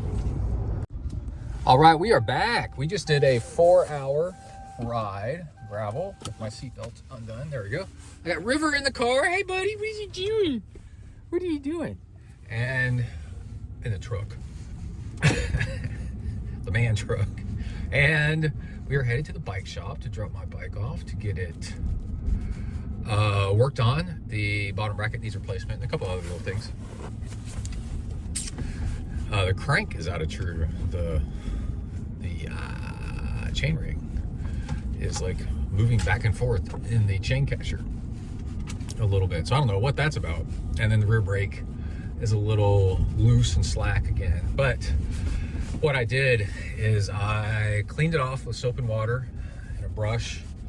And it is very obvious that the number one thing that seems to get a bike nasty is sealant. Man, you get a hole. I hear people complain about that on why. And sorry, I got a puffy jacket. Let's see if I can move it out of the way here a little bit more. I got a, you know, when it sprays sealant and then it gets on your bike and then it dries, it sucks cleaning that stuff off. I just realized that's what all that crap is all over my bike. And then if you're riding off-road, then it collects dirt into the sealant, and then that all congeals, and then it makes your bike way more dirty looking for longer than you would think. But anyway, 4-hour ride, like 206 watts, normalized power, which is not bad for 4 hours. I just went chill. And I had this a little bit more narrow window than usual. It was cold, really cold in the morning, like near freezing, just above freezing, you know, right at daybreak, which is the normal time you would go. And then, but it was going to warm up 45, 50 degrees, 55 at the high, and then rain by mid-afternoon, which actually turned out not to do. It sprinkled a little bit on me a couple times during the ride and it kind of worried me, but then nothing happened. So I did a late start on purpose so that it would warm up, because like I've mentioned, I've done enough cold stuff lately. I was listening to a really great podcast. Was it Bike Radar? No, I think it was this other one about trail running. And, well, it could have been either. But it was interesting insight. And they said that, you know, in my 20s and 30s, I would go out and ride in near freezing degrees and pouring rain and whatever. And now I'm not interested in that because I've accomplished that, right? So I don't have anything to prove to myself anymore. Thank you for letting me in my little lane. And I was like, yeah, that's kind of true, you know? I don't feel any older. I'm in pretty good like athletic shape and stuff like that. It's just, I think it's like 10% less interesting to do something that sucks if you've done it a bunch of times already and you know you can do it. And I'm guessing what happens is the first few times, you know, you've done it a bunch, you haven't done it yet. So you're kind of proving to yourself. That makes it interesting enough to like go talk. And now when somebody's like, I rode 100 miles, I'm like, yeah, I've done that a bunch. And I think that's what the guy was saying, you know, nowadays when his ride is 99.6 miles, he's like, whatever, you know. But where before, when you're younger, you would do an extra lap around the block to get it to clock over 100. But, so I did nearly 400 calories per hour, probably 350 something. And yeah, it just felt great the entire time. Just rode easy. I stood and pedaled over the tops of hills to practice that. Because that gets you back up to speed as the hill slows you down faster. And if you practice it enough, it has almost, excuse me, I got the hiccups. It has almost no effects. I got the hiccups because I drank an Athletic Brewing Company beer, and that's a non-alcoholic. And I need to do a review on that and post that online. And that is, I love IPAs. And I saw that they had a hazy IPA. So I got it. And I like kind of like it, but I had a quick fix that you learn as a cook. Well, in Boy Scouts, you have to cook all the time, and half your food's dropped in the dirt. People forget stuff. You grab ingredients from other patrols and other campsites. It's a mess. So you learn to be a chef, because you need to make stuff taste good, and so you experiment with flavors all the time. And my brother and I are really, really good cooks, because I can look at a pantry and combine flavors and make things work really easily, because I had to for years. And it's a really cool skill. It's just like basic, like what flavors go with what, you know, and textures and stuff. And so this hazy IPA tasted a little bit too bitter and a little bit soapy, and it had just the right makings to taste like it would taste a whole lot better if it had a little bit of sweet and citrus in it. It was just missing that. It was like grapefruit, but without the sweet. And so it just kind of tasted like soap. And I was like, it was a very, very good effort though. And this one little change made all the difference. So I have powdered orange Gatorade. And so I put about 30 calories of it, powdered Gatorade, and poured it in the top of the can. You gotta be careful because it'll fizz. And then put a little bit in my mouth. So I had that sweet and that citrus, and then bam, it made it fantastic. It was really, really good. So I'm definitely gonna keep getting it and just adding a little bit of that Gatorade powder, however I have to do it, to get the job done so it tastes good, because I'm a huge fan of non-alcoholic beers. That way you can have your beer and your carbs and some carbonation and cool you down, but without being a lot laggy afterwards. So some of my best years of high performance was drinking O'Doul's Amber after every workout, because yeah, it's carbs. It's a great, and it cools you down. It's icy, cool drink. Okay, so the big thing though is something I'm going to save almost entirely for next show. Is my diving watch came in, and we're going to do a series on the podcast, and already on YouTube I posted 2 videos where you can see this watch, and we're going to start cheap and then move up as far as we can before we run out of fundage. And it's going to be a while, and I'm just going to do like little updates here and there of little things that I discover. So I recorded about 17, 18 minutes of audio already while I was out there. So it's up on YouTube and Instagram, but I can grab that and pull it into the podcast. And I'll play the audio from the last show about what I'm doing.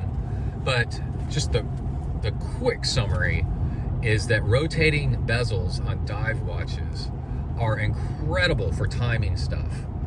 And they make they're tough as nails. And if you get a good diving watch, they're water resistant to 100 meters, 200 meters, 300 meters. These things are freaking rock solid. And now compared to the Garmin Fenix 8, which is $1,100, all of a sudden $300 doesn't sound like too bad of a deal to have a watch that is actually distinctive and kind of shows your personality, because you chose these colors and this brand and whatever, and it's not just this like black bland looking slab of nothingness on your hand. That the other thing is, everybody has smartwatches now, and they're all this black iPhone looking little tiny piece, or even everybody tries to do, even with the Garmin's and everything, they try to do like these stealth black whatever. Hey, there's a Model T. But you can't tell any of the brands apart when everything's all blacked out. It's like having an all blacked out bike, right? Okay, it looks cool, but what the hell is it? And it doesn't say anything about you. It could be cheap, it could be nice, who knows? So the Holy Grail is a Rolex Submariner, and rotating bezel is awesome, because what you do is you rotate the bezel, and then you can tell from where the minute lands when you line them up how many minutes it's been since you started it. And it's really for diving, but it turns out for daily life it is awesome. How long has the spaghetti been cooking? How long has the pizza been cooking? How long have I been in the bike shop? It's a good fidget device. It clicks really cool. Here. Sounds cool, doesn't it? And it's handy. It's like right there. And then the watches are beautiful, like all these different kinds. So we're going to start off cheap. And I've had rotating diving bezel watches since high school, off and on. And I think we're gonna go. So that means like I know what I'm talking about with these things, and I've used them a lot for everything. They're awesome. But I think what we're gonna see is with all the chaos in the government and after the pandemic and all the stress and inflation and uncertainty, you know, with just one natural disaster after another, and also it's like two or three things coinciding at once make the perfect storm. And we've also hit peak like smartwatch where they've gotten so expensive, and also after a few years of monitoring all our metrics and realizing it's just monitoring your metrics doesn't do jack, dude. You have to actually do something, you know what I mean? So you kind of get over it after a while.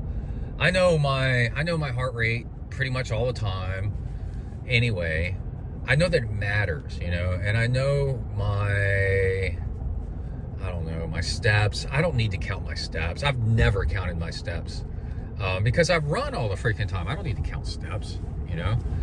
And I'm trying to think what else a smartwatch is good for. The alerts was pretty cool, but now they're annoying with all the spam and just crap coming in all the time, right? So how do you set yourself apart from all the sheep? I'm being silly, but all the sheep with their smartwatches all looking the same in an event or a boardroom or whatever you're doing, in a meeting, amongst hanging out. Okay, that guy's wearing something weird. Okay, you be you, dude. And the thing is to wear an analog watch that's freaking cool. You do a diving watch, you do whatever kind of field watch, chronograph, tachometer, like all kinds of cool stuff. And now compared to smartwatches, like I said, dude, a nice Seiko, and Seikos are super high quality, is like $300, $400. And compared to a Garmin that's $1,100, you're like, whoa, wait a minute, you know? And yes, it does fewer things, but it does them, the few things it does is just so nice to get our hands back out of all this digital crap, this point and click and slide and I don't know, just constant. Your watch is out of date. That's another thing. Your watch is out of date in like 3 years, 2 years, where a Rolex, any kind of diving watch that's like built to last, is like an heirloom. You know, you can hand it down and hand it down. It's like really, really cool. And so that's nice. Anyway, I got to get this bike in. I'll be right back. Hold on. Okay, I'm back. Dropped off the bike. Let's get back into the Trizza with river bowls. So, wearing an analog watch, my goal is to do like a whole bunch of content as much as I can, because I've only got a few watches that actually work. I've had 100 I've cursed there. Watches. Hello, baby. What are you doing? Over my life. I am incredibly ancient and also really into watches. And dude, part of my biggest joys in life was being sponsored by Sunto for probably about 10 years. And they gave me 1 or 2 of their high-end watches every year. Oh my gosh. And I actually like teach classes on GPS and the technology and how all that stuff works. And, you know, as an Ironman coach, I know how all the training watches and stuff work. But the analog side of things is so freaking cool, because they double. If you get a diving watch or a watch that's like a timer, then the watch both doubles, like a chronograph, like the Rolex Daytona or an Omega Speedmaster or something like that. They double as both. This is where, you know, heaven is doing 2 things at once. They double as utilitarian things that are incredibly useful. And also, if you get one that's tough, like diving grade, you know, then you can use it also as a workout watch. And And then also as a, if it's pretty and it's nice, then it's, even though it's got a resin band, and sometimes you get away with a metal band, you can get away with it as a dress watch at work to make you stand out as somebody that looks classy, you know, or looks cool, you know, or if you're in classes in college or high school, like you look freaking cool. And the watch we're sporting right now, we're starting off really cheap, is a Casio Duro. And I've had better Casios that are even cooler than that over the years, but a Casio Duro is the basic one that they have right now. And I had a black one, and I gave that to my nephew after maybe half a year because he needed a watch for reasons I'll get into down the road. But they're really inexpensive, but stainless steel case, really good rotating bezel, quartz movement, and Casio is like a really reliable brand, like Timex, you know, like they just work, period. And guaranteed waterproof. There's not gonna be any problems with that. And the Casio Duro is actually really good looking, and it has a marlin on the front of it. Oh, I got a cough. And also engraved on the back, 100 meters water resistant. And like I said, I've had the black one before, and it was great, you know, it looked pretty badass. But what I did to start off with was try something different. Is I ordered the blue one, and holy crap, it is really, really good looking. Like, it's beautiful watch. And for only let's say $60 to have a watch that's, again, all these specs. Now, what it doesn't have, and what we're going to move up to, the next watch we're going to test out is going to have upgrades in these areas. The next one is going to be automatic, so not quartz. It's going to be automatic movement, so it'll be like something you could actually hand down to somebody. It'll last forever. And then also the lume on the hands, so they glow at night, will be a little bit better. I'm not telling you what brand yet and what model I'm getting, but it's badass. And then the what's the next thing? It's got sapphire crystal. I'm pretty sure this Casio has probably just got a mineral crystal, which over time it gets scratched. And then the numbers all around the outside that's on the rotating bezel, probably on aluminum or steel with painted on or something numbers, which will last for a while, but it gets scratched up kind of easy. And so the other upgrade will be a ceramic bezel. And so sapphire crystal, ceramic bezel, which are both like way more tougher and prettier, if that was even possible. And then what's the next thing that they are? They are, an automatic. So while it's not quite as accurate, it's like perpetual motion. As long as you wear it, it'll run. It's kind of like solar powered, right? But it's running off the power of your arm movement. So I'm just running with it. We'll probably charge it for like 4 days. And already, there's lots of things I discovered on the ride, which you can go to Zen Triathlon on Instagram and YouTube and go look. That was kind of fun. But already the coolest thing that I've done since then, since those videos, is I was like, oh, I can turn. I just had this like reflex all of a sudden that I needed to charge my watch, because I used one of my watches for heart rate to broadcast to my bike computer. And then I'm like, oh yeah, well, I'm gonna need to charge it soon. And I took it off my wrist and set it on the desk. And I'm like, wait a minute, I can turn it off. I don't need this thing. And that'll save the battery even longer until the next time that I need it, instead of just leaving it on, which is what I tend to do with Garmin's. Apple Watches will die in a day or two. Garmin's will last like a week. But I was like, I'll just leave it off until I need it again, like tomorrow. And then this other watch that I'm wearing will last 2 years on the little battery that's in it. And then if I want to, I can either replace the battery or just say, you know what, I'm done with this watch, and get rid of it, because it's only a $50-something watch, and just throw it into a box or something like that. It's one of the many watches that I've had. And I think that's it. Okay, we got to go to the grocery store, River. What do you say? You can hear he's panting quietly. He's going to guard the car while I go in. And yeah, that's it. Bike ride went great. You can tell like I'm in a great mood. And then now it's starting to rain, so we missed the rain. Got my bike into the bike shop, and tomorrow will be a run and a longer run, hopefully. It depends on the weather, and we'll see how that goes. And then that'll be the end of the show, and we'll be back. Bye. All right, we are back. I'm in the ZenEndurance non-training studios, and oh man, what a week. I just looked at the numbers, and let's see, I ran 28.8 miles. And if Training Peaks does a really good summary of your numbers. And also I coach through Training Peaks, which is not only the industry standard, it is the best training platform out there. And I'm glad to be a coach on it. And if you need coaching, let me know. Texifornia@gmail.com, and we can get started.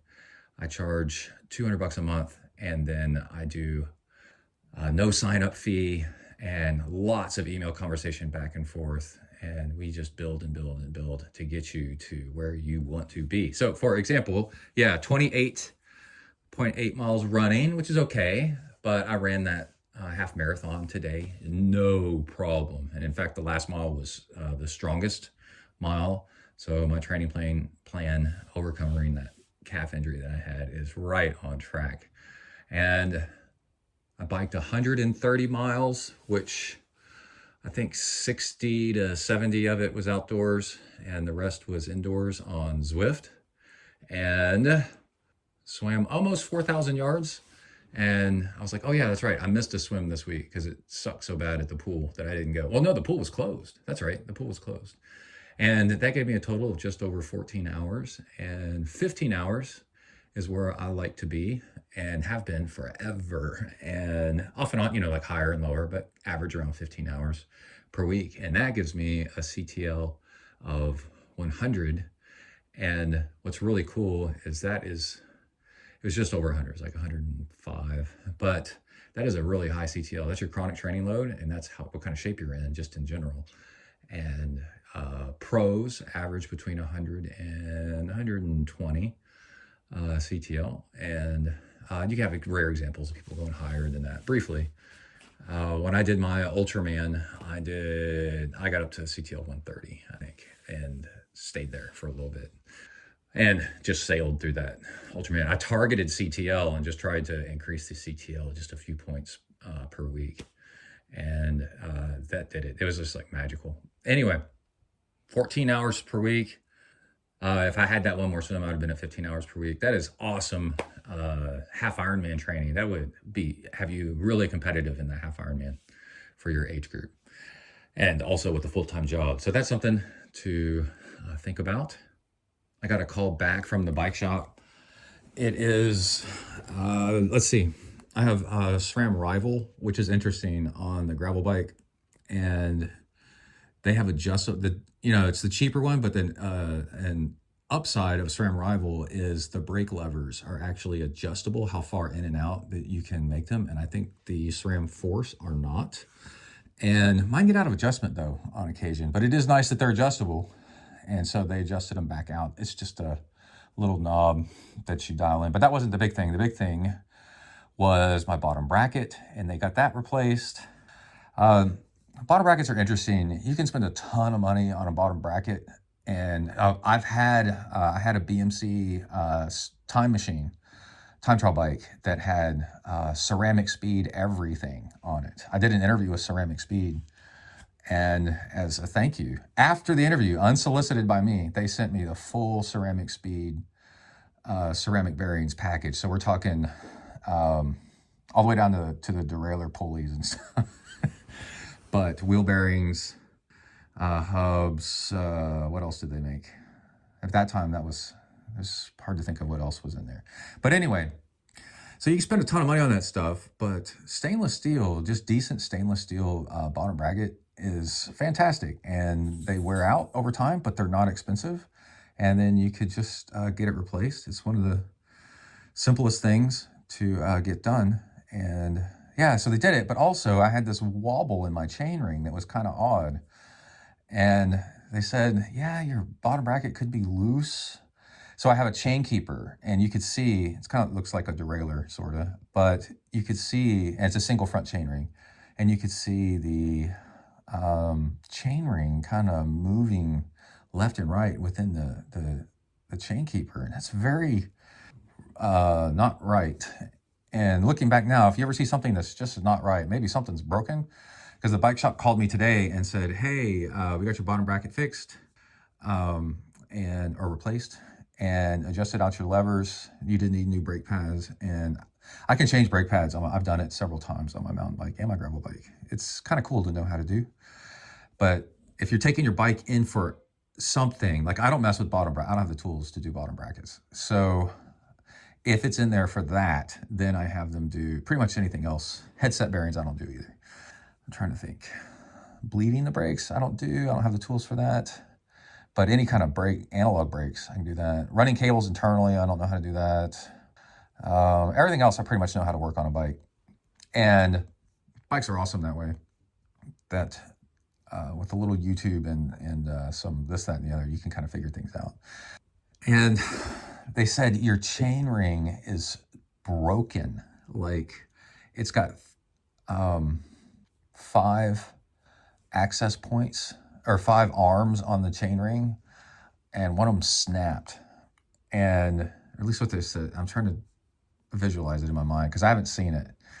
And later I told Emily, I go, well, the thing is, I'm just so powerful.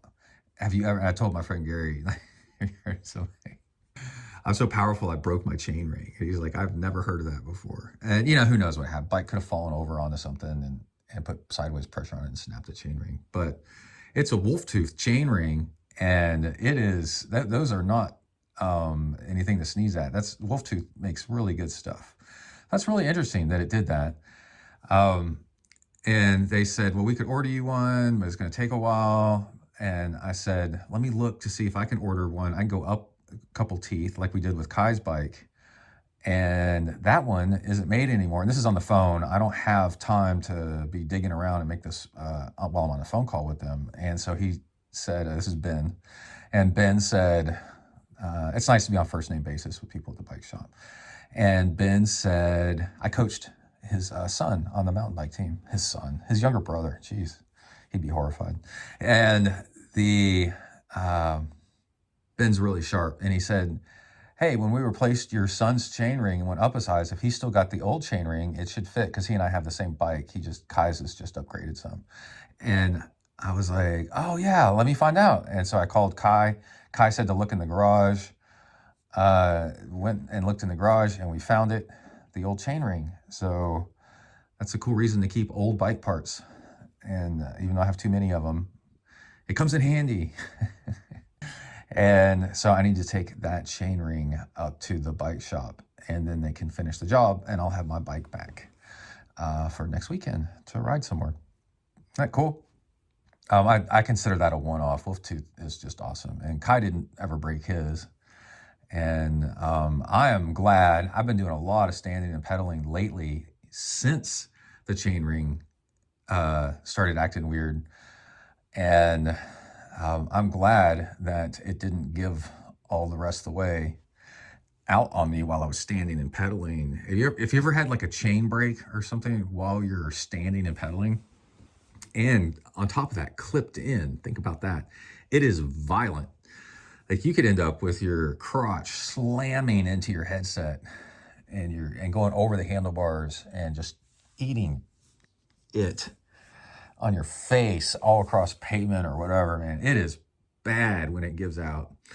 So yeah, I'm glad that we got that. And then also the diving watch experiment is like so much fun. We're gonna have, I won't talk about too much because people that aren't into it, whatever, but it is so much fun. And I used it last night to cook spaghetti, which was interesting because it said on the instructions, I started it and then went back to look at the instructions, like how long is it supposed to go for? And it said 10 minutes if you want it to be al dente, which is firm. And then, oh, it's getting late. And 11 minutes for kind of medium and 12 minutes for soft. And I was like, oh, that's interesting. So I didn't have to set anything. I just set it for when I started, and I just kind of kept my eye on it. And then when it hit 10 minutes, I noticed, then I was like, oh, let's go back. Let's let it keep going. And I was able, without doing anything, just to keep an eye on it until it hit 12 minutes. Cause I don't know if I was boiling it hard enough, but that was fun. And then, when I was running with River, I started it, and I don't know if I explained it fully in the video. I started it, and when I was running, there was, in comparison, my watch has elapsed time on it, very similar to this other thing.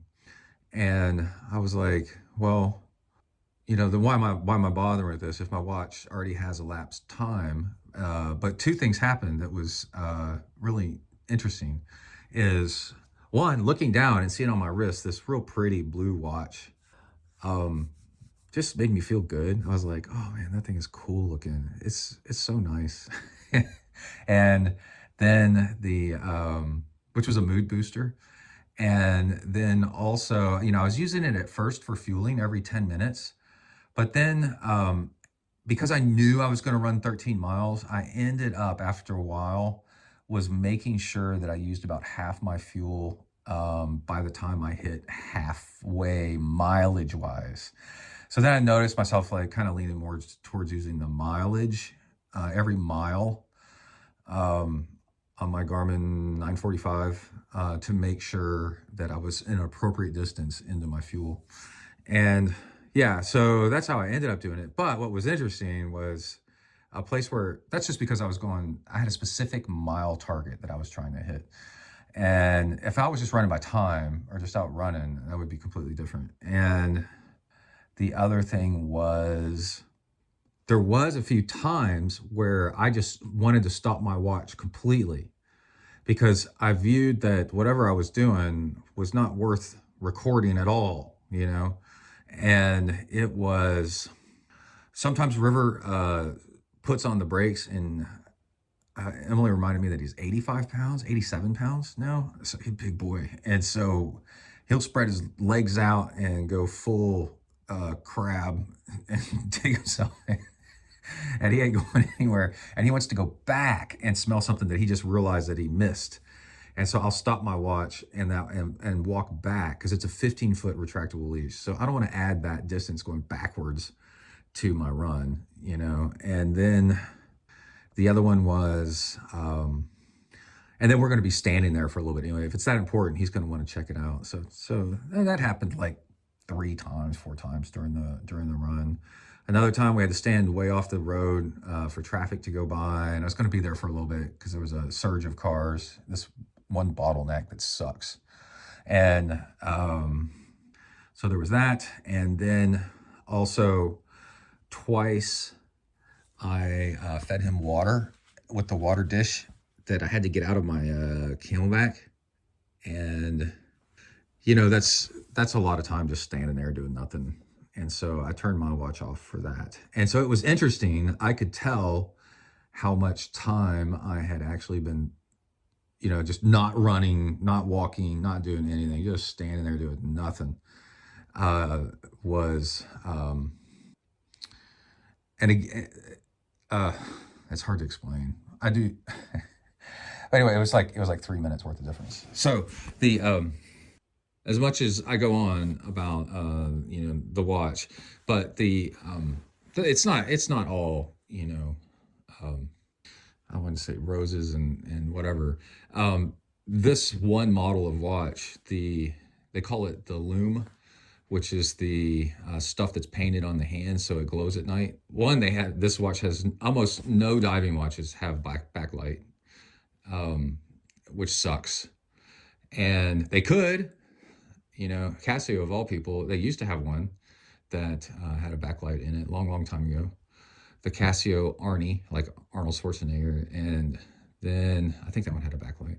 And then the Lume on this one sucks.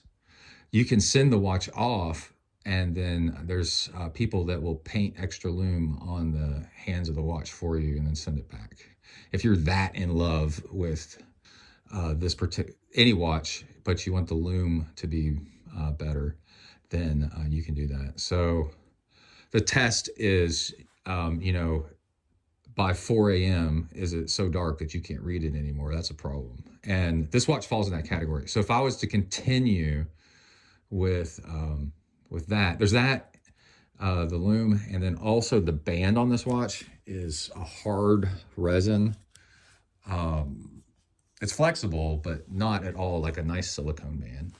And it'll break in. I've noticed just wearing it over the past couple days, it's broken in a little bit better.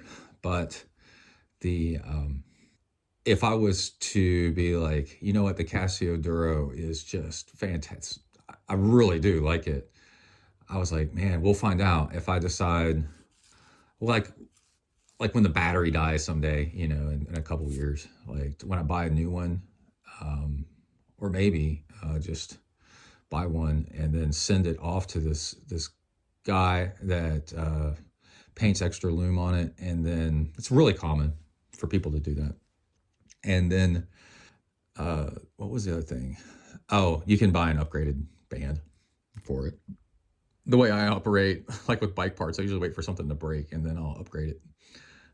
Buy the whole bike with Shimano 105 and then replace it with Ultegra when it gives out. And if it doesn't give out, then it was probably pretty great 105 in the first place. But anyway, I have an Ultegra crank that's brand new, that's sitting in my garage. That's a recall crank from when the cranks were falling apart that I got recalled on. I need to do something with that thing. I imagine when the SRAM Force that's on my triathlon bike finally needs replacing, just from wear, I'll probably put that Shimano one back on. Anyway, that's a tangent. I've had a bike decked out with Dura Ace, the top end stuff. And while it's both amazing, it's not worth it, honestly, is the general consensus, is that Ultegra is incredible. It is so good. And then the step up to Dura Ace is they take extra weight off of it and it becomes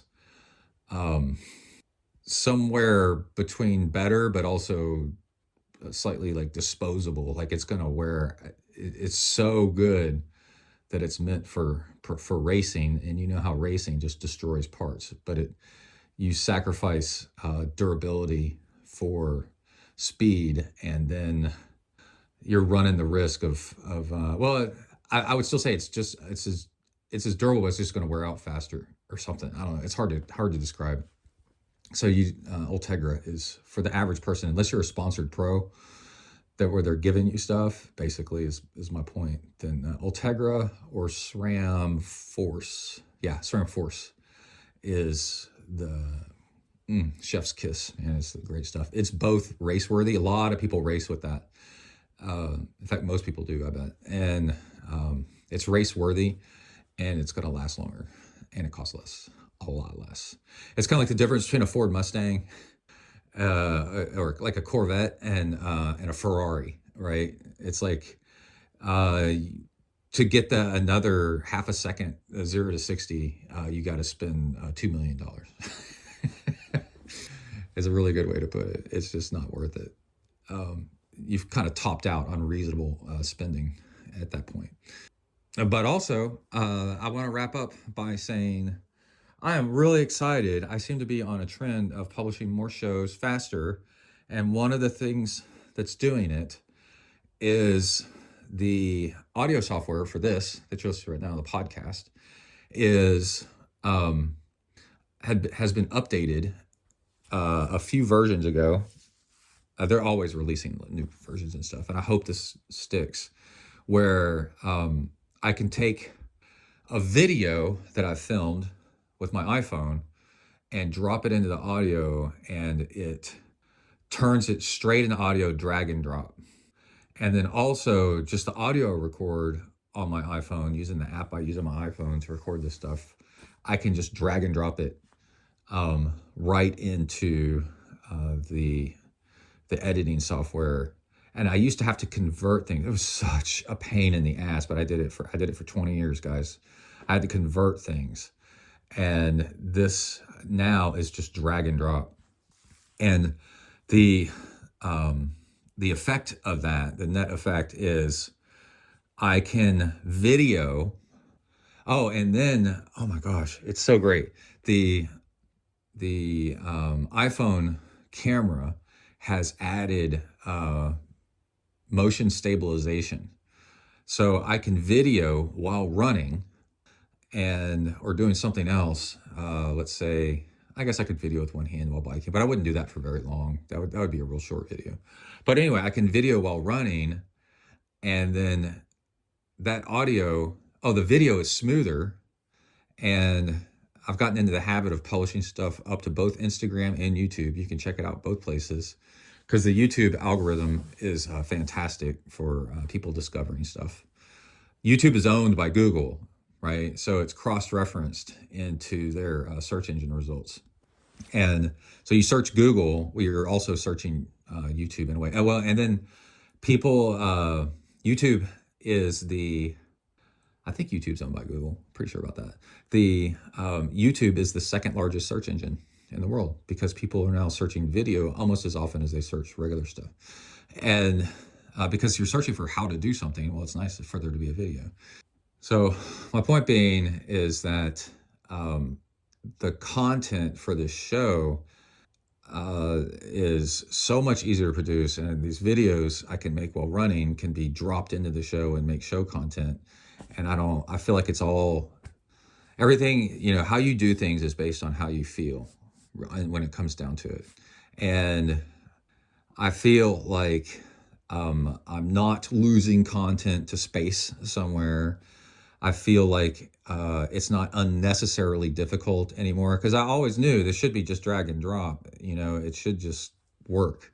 That's one reason I switched to Training Peaks long ago, to my coaching platform, because it allows really easy drag and drop and copy paste of workouts. Because for working out, what you want to do is you want to do the same stuff with just slight tweaks.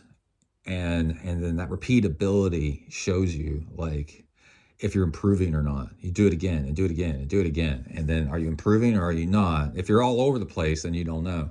So Training Peaks allows you to copy paste, and like I can take somebody's entire week, copy it, and then paste it into the next week, right? And then drag and drop let's say the swim from Tuesday to Wednesday, because we'll know that that'll be better. And then I can go and edit it just a tiny bit and say, okay, this time let's do 5 intervals instead of 4. And as a coach, it is so much better. And at the end of the week, it shows totals. And then the athlete can see the totals that they need to hit. And it's the best. Training Peaks by far, that's what made it just the best coaching platform. So superior. Anyway, the last thing I'm doing tonight, it's Sunday night, is this is a pro training tip. I've already looked at the weather. It looks like I might go swim tomorrow morning. And you always, see how you feel. And but one way along that road is to go ahead and get your stuff ready. And I'm going to do that. I'm going to make my fuel for tomorrow morning. And I need to put my goggles. I have to put my goggles on a charger. And one thing I'm looking forward to is while I'm swimming and looking down and seeing the big numbers of what time of day it is. Oh, by the way, and to know how much time I got to go to work. There is something really interesting that is to know about analog versus digital. And you remember as a kid, like you had to learn how to tell time on an analog clock, analog clocks with the sweeping minute hands and all that stuff and hour hands actually give you a physical representation of time as it goes by. That's why You know, a lot of times when you see like in a cartoon or something, when they're like hours going by, they're showing clock hands spinning, you know, like in a faint image off to the top left somewhere. And it's like, oh yeah. So when you look at a clock, that's a regular analog clock with hour and minute hands, and it says, let's say it says 2:10, let's say it says 2:15, and you know you need to be somewhere at 3 o'clock. You have like this physical representation in your mind that it's going to be 45 minutes until you get to 3 o'clock, right?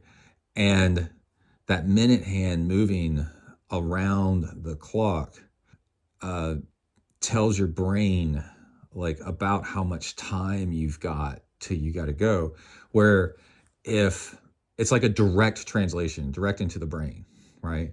Where if you look at a digital clock and it says 2:15 and you know you need to be somewhere at 3, you have to do like a second step.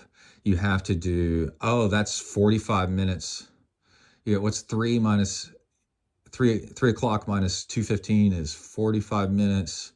Okay. And then 45 minutes kind of feels about like this, you know?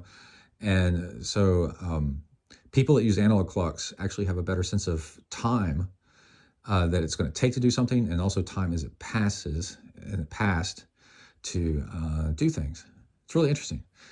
And also I used it to walk the dog to see how long it took me to walk River on a walk where we got distracted and talked to a neighbor for a minute, and it was 18 minutes, which was really nice. And that's it. All right, everybody stay safe out there, work the uphills, cruise the downhills, and keep the river